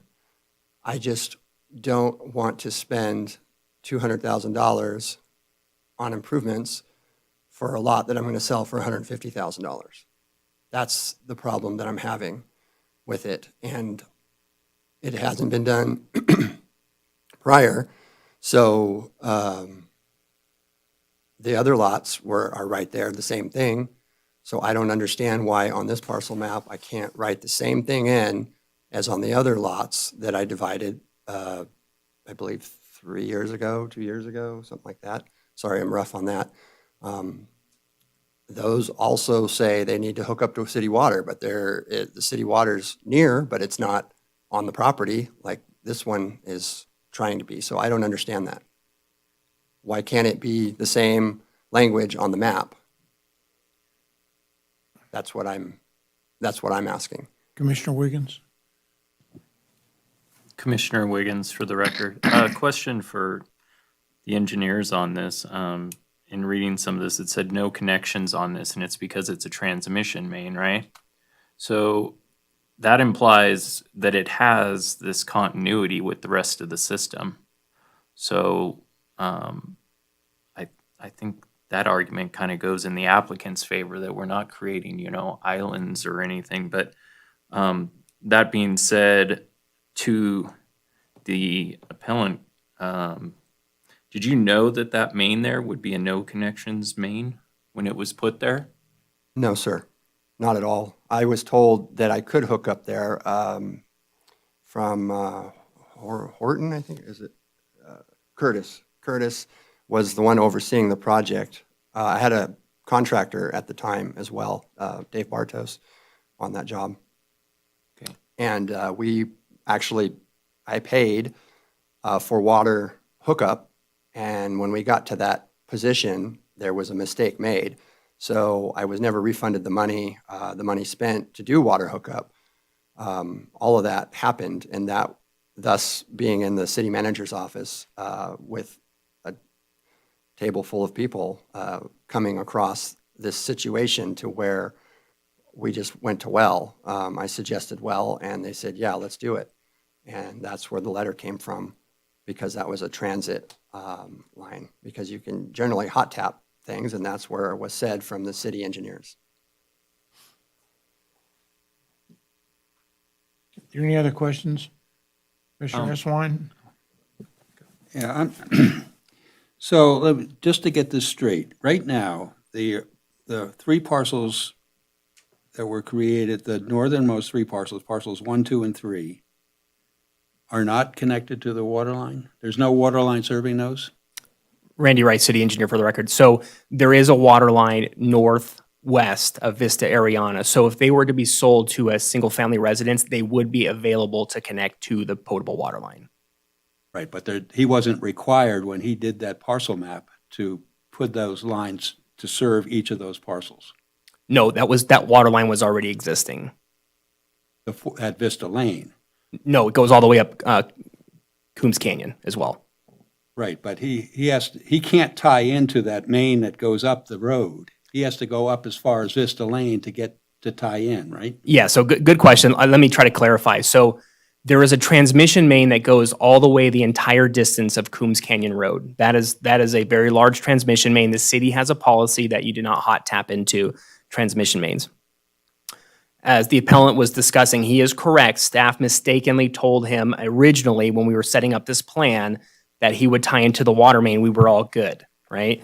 Then we found out later on, after the approvals had taken place and we'd already gotten approval for the building, that unfortunately, no, we could not connect to that. And so those discussions happened at the city manager and the city engineer level to say, hey, how can we rectify this? Because the city did feel bad that we led the applicant down the wrong direction. He had already spent money to make those improvements. And so we didn't want to be unfair into how we treated him. And so we allowed that one-time waiver for the well so that he could get service to his property and not have this unintended consequence of having to extend the water line. Now, the distribution main that you're referring to is a smaller line, and that goes all the way up Coombs Canyon Road. It cuts off at Vista Ariana, and it goes around that kind of loop at that location. So what we're asking for is to tie on to the distribution main and extend that down to the easternmost limits of the proposed subdivision. So, Mr. Eswine, to answer, I think I'll try to answer your question here. The 3 existing lots from the original parcel map can connect into that distribution line that goes from Vista Ariana up Coombs Canyon Road. They would just have to tap into that for each of the lots when they build their single-family residence. Okay, but they have to, the property owners, the people who bought those 3 parcels have to pay for that. They have to water. pay for the lateral. They have to pay for a service lateral, not the main, so those are two But the different. service lateral is coming from Vista Lane, isn't it? No, it would be coming off of Coombs Canyon. It would be There's actually coming perpendicular a line right to the in water. road, Yes. in addition to the main line. They wouldn't have to touch the main line because it's Right, already but existing. But there are 2 lines in the road. Yes. Okay. Yes, what you're coming across is they do have to cut the street and go across, and in Lot 3, they still have to come down the street and go across. So that's what you're asking. They're not there. Well, what I want to know is at what point does he have to, can he tie in, what's the closest point that he can tie into that distribution line? It's that Vista Ariana intersection, which is Which roughly is that 401 foot. 400.2 feet. Yeah. Yes. So really, you're just talking about from Vista Ariana, right now, there is a line that goes up to the 3 parcels. What you're saying is there needs to be a line to the right to go to the other 2 parcels. That is correct. Okay. You know, it probably would have really helped if we'd have had a map of all the pipelines here instead of. Apologies. We did rush to try to get everything the fastest we could. So I agree. Thanks. So right now, may I speak? Yes, go ahead. So right now, parcel number 3, is that served by water, is a water line to that parcel? Yes, there is. No, there isn't. There's no house there. There's no houses on what There's, those. yeah, I know it, but there still is a line there. Is that right? No, there isn't. There is no line there. Parcel 1, 2, or 3, there's no line. They're across the street. Parcel 3, they have to come down the street to go over and share between 2 and 3 for the distribution block. It really would have been helpful to have a map. I can draw it real quick for you.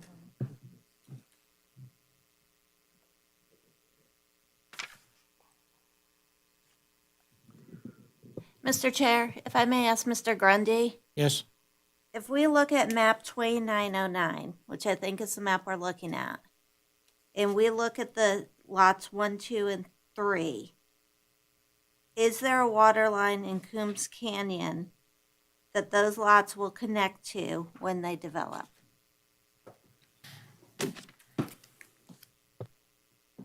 For the record, Tom Grundy with Public Works.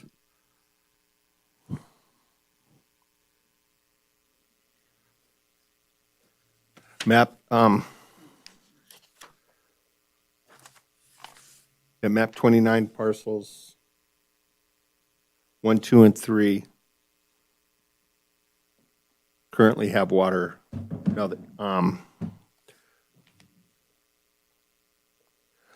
the water line that's available to tap into currently ends just southeast of the property line separating parcels 2 and 3.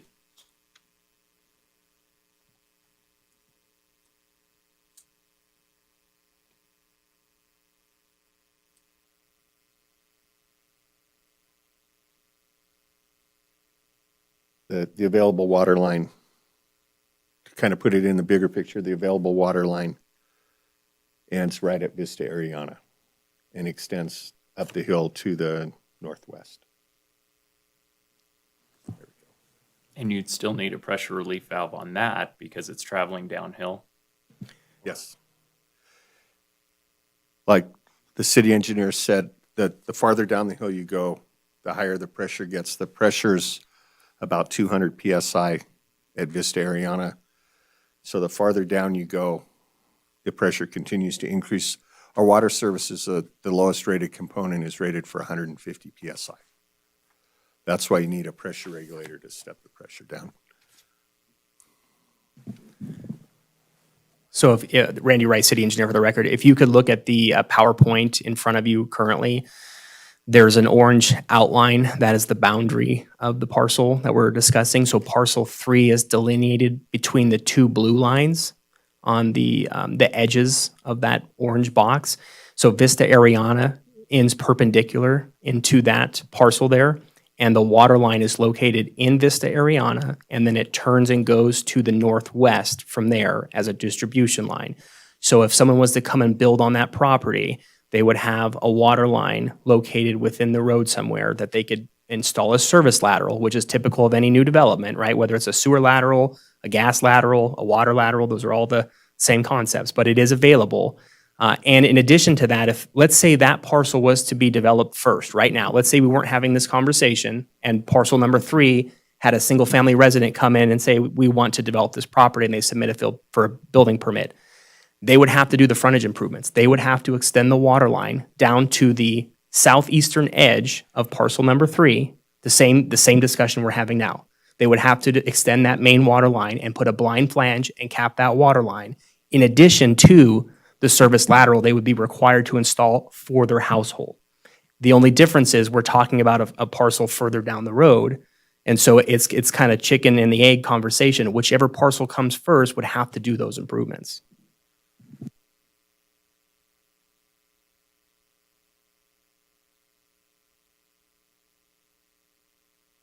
Does that speak to the, so if it's, yeah, I don't even know. But just another question I had really quick. So you were saying it's within the 400 feet. He got his measurements that seemed to turn out in his favor by a few inches, but like you said, it's within the, so when what you were saying earlier, if you were going to get it remeasured to be more precise, you said it could be 2 feet in either direction. Say it ended up 2 feet in his favor of that direction, would that still be 400 feet to you guys? You know, no, that's a good question. I think ultimately that decision it's so close, we would be comfortable with you all making that decision. If I had to make that determination, if it was 2 feet, 5 feet, personally, I think that's a nominal 400 feet. We can go back and forth. We could say, you know, in a court of law, it would say this, it would say that. Right. At the end of the day, there are some pieces that I find are still missing. So the appellant did include in their application some survey information in there. I did call the surveyor and ask for the surveyor to send me a stamped drawing with the digital file so that I could measure myself to make sure we're talking apples to apples here, that what their assumptions were to come up with that information is the same way that we would measure that information. I never received that information. So we're kind of going off face value at this point even. We haven't even confirmed that information. Like I said, we're seriously happy to work in this scenario. We have had discussion tonight about removing 4B completely because of the 33% rule. If that is what the appellant chooses to do, we would even consider reducing those water line extensions to the eastern edge of parcel 4A in that instance, right? Not to the eastern edge of parcel 4B, but to the eastern edge of parcel 4A. I think that would make a lot of sense as long as we wouldn't miss the opportunity for the parcel to the south to be required to extend that water main upon development there. So we would look at that carefully. But like I said, if 4B is off the table, we will come back. We will make other concessions that make sense to the city to make sure that we're working with the appellant, but also getting the needs that the city has. Because as you know, the city does not build water lines, and we don't build water lines for private development. And that's the unfortunate part. That burden lies upon the developer, the resident, whoever's subdividing their parcels. And so with that being said, we feel like we will work with whatever reason we can within code to make that happen. We're not going to just keep stringing this along. We want to get this done. We want him to find a happy medium to the best extent possible. And if that comes off the table, we will look at reducing those lengths. Mr. Perry? Yes, thank you for all the technical analysis, but I really think, this really comes down, and I appreciate your coming in and your concerns, but I mean, when Lakeview was developed, they built water lines. When Vista Ariana was developed, they built water lines. When every development in this town was built, they built water lines to it. And you had one parcel there that's a big parcel and got a waiver for that. But now you want to parcel more out. I think you got to build water lines just like everybody else. We just can't have this situation where these guys are on city water and here's where the rules are, and these guys over here are going to go drill water wells. I think this is a consistency issue, to be honest. It triggered it, and it's unfortunate, and it's unfortunate that maybe there was some communication here. But I will tell you this, if you have lots in Lakeview for $150,000, sign me up to buy them because houses up there and lots sell for a whole lot more than that. And I think all you got to do is just provide water. Most people are going to buy a lot. They're going to want to know that there's water there anyhow. They're not going to want to take on drilling a water well or getting a waiver from the state engineer. They're going to be worth a lot more than $150,000. Make the investment and raise the price. Well, just for the record, once you engage with the water line, then you deal with the fire department. Then you deal with everything else that comes along with it for one lot that doesn't pencil out. That's the problem. And I don't know why the code says within 400 feet, and now we're arguing that it's not. I have no problem giving Mr. Rice the CAD file for the measurement. I have no problem with that.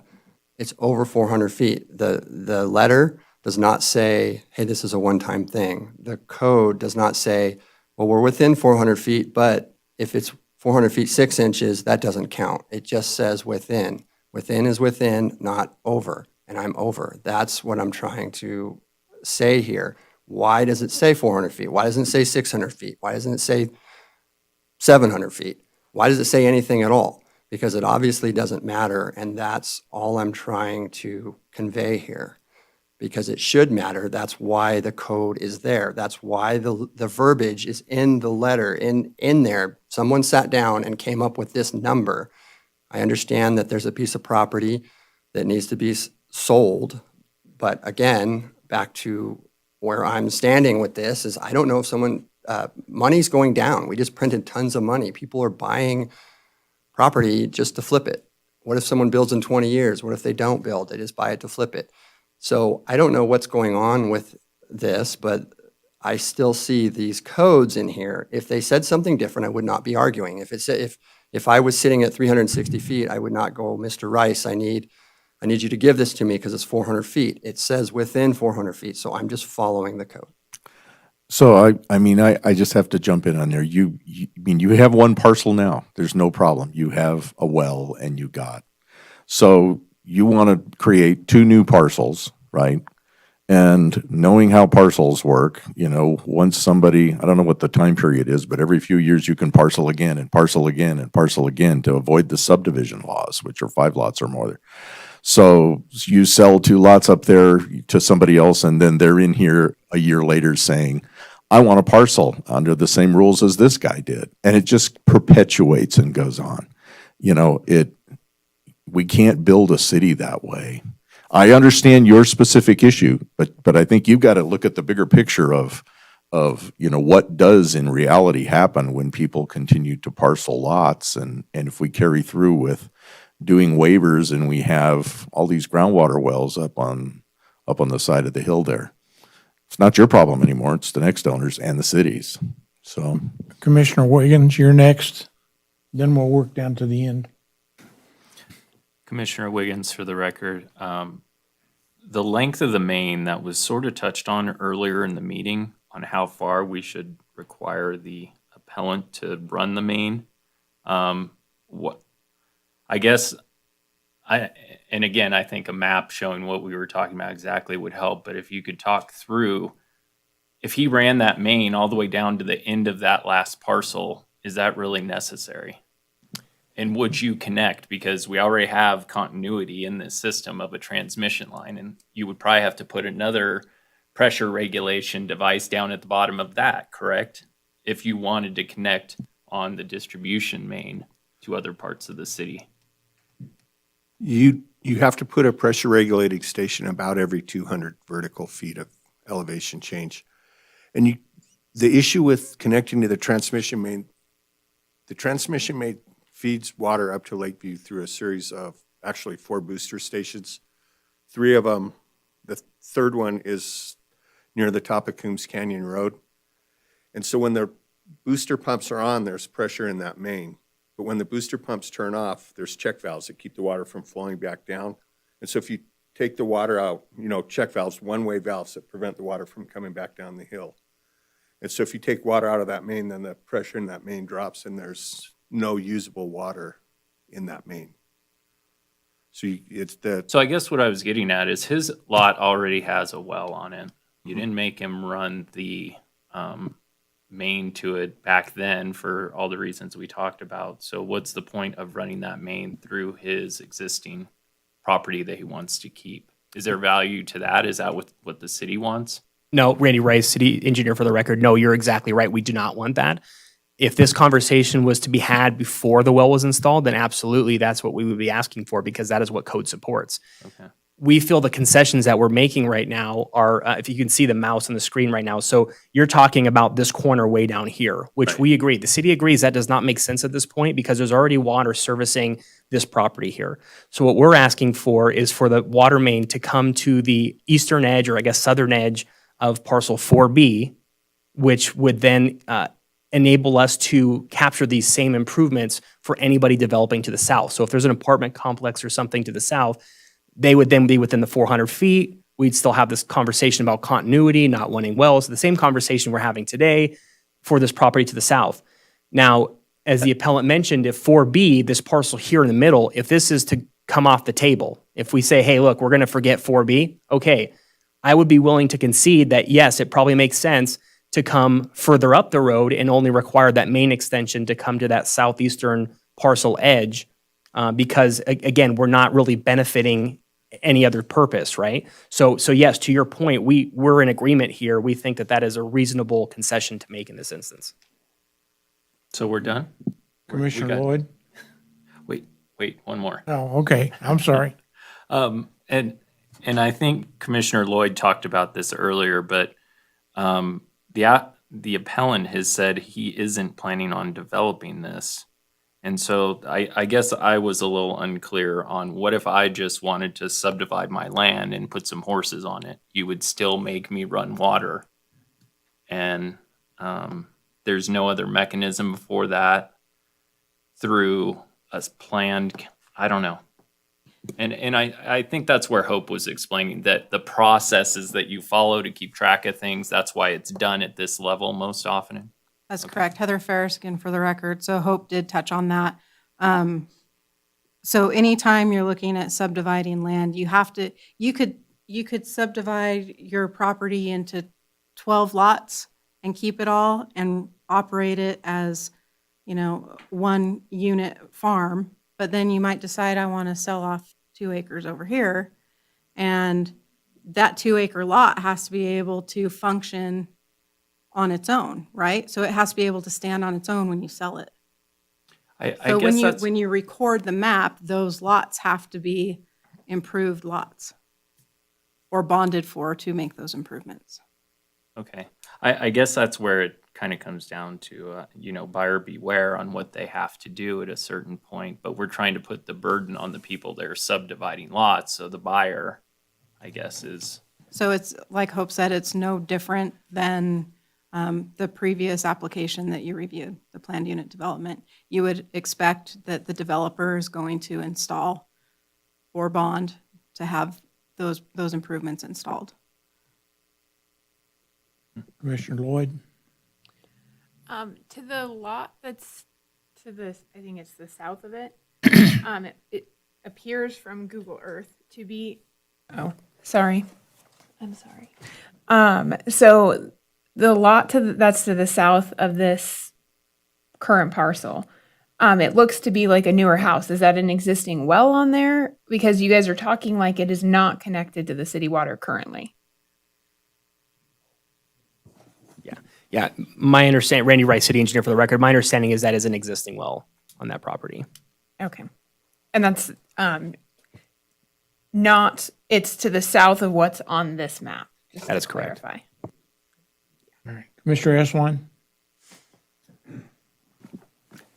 Well, up until a couple years ago, this would have been considered serial parceling, which would have required that you do these improvements.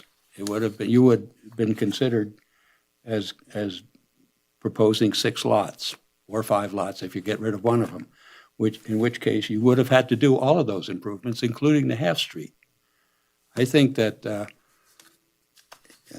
just because you decided that the 25 or 15 acres was more than you wanted to have, I don't know. I think of this as, what the city is proposing is that you only have to provide service to that one lot is perfectly reasonable. Okay. Well, it looks like we beat this horse to death.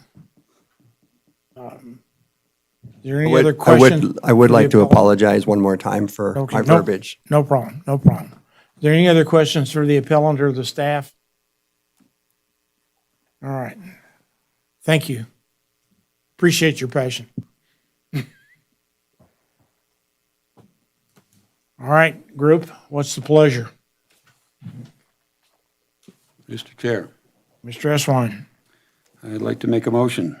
I move to deny the appeal and uphold staff's decision to approve the tentative parcel map subject to the conditions of approval outlined in the April 31st, 2021 notice of decision, including the requirement to extend the water line as outlined in condition 8, with the modification that should he decide to remove parcel 4B from the parcel map, that it just would have to go to the southeast corner, or actually the south corner of parcel 4A.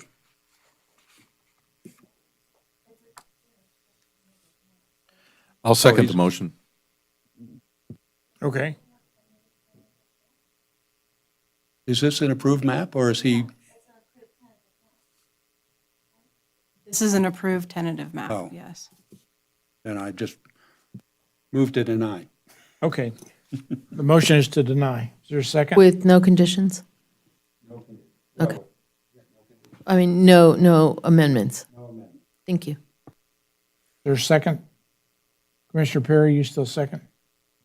Can I just ask the city engineer if he had something he was recommending for an amendment? I Randy Rice, city engineer, I don't necessarily think I want to speak for the appellant, because if he has other plans for 4B and would like to make that concession, he may not want to do that. I don't want to speak to his future intent. Okay, then I just second Paul's motion. Okay. Thank you. Is there any further discussion? All in favor, say aye. Aye. Aye. Opposed? I oppose. Okay. Motion carries. Wiggins?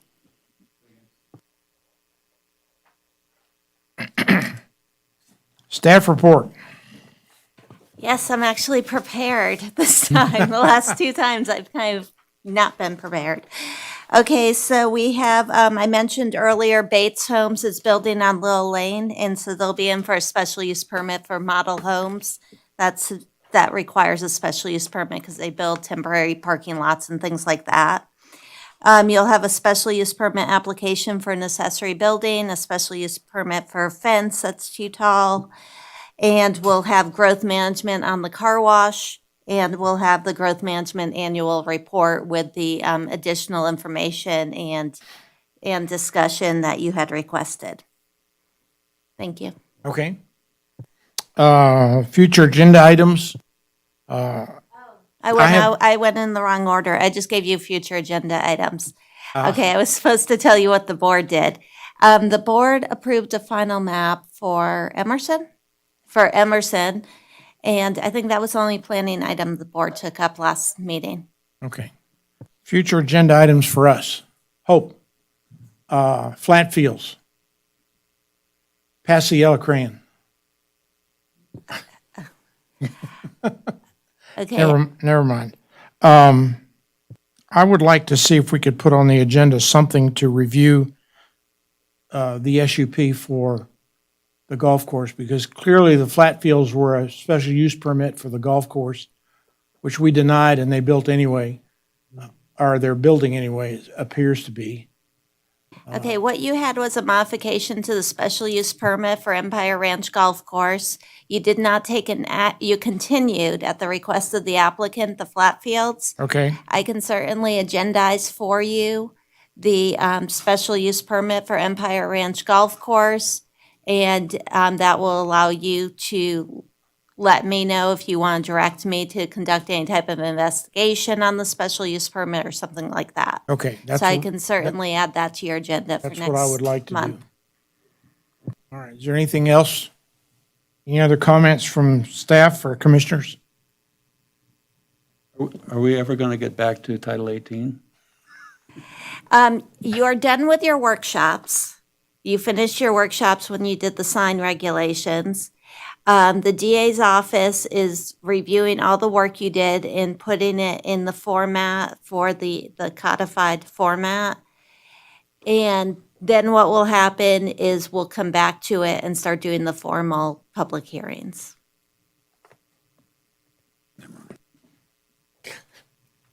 Anything else?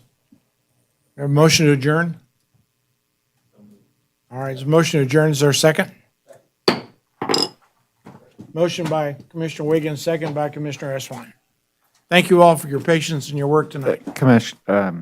Mr. Chair, in case I missed it, did you happen to call for public comment? The last public comment? You're right, I did not. Thank you. We're unadjourned. All right, the public is invited at this time to comment on and discuss any topic that is relevant to or within the authority of the Planning Commission, including any matter that is not specifically included on the agenda as an action item. No action will be taken on the matter raised under this item of the agenda. There's nobody here. So I assume that there's no comment. Now we're adjourned. Thank you, sir. Thank you, Mr. Chair. Hope.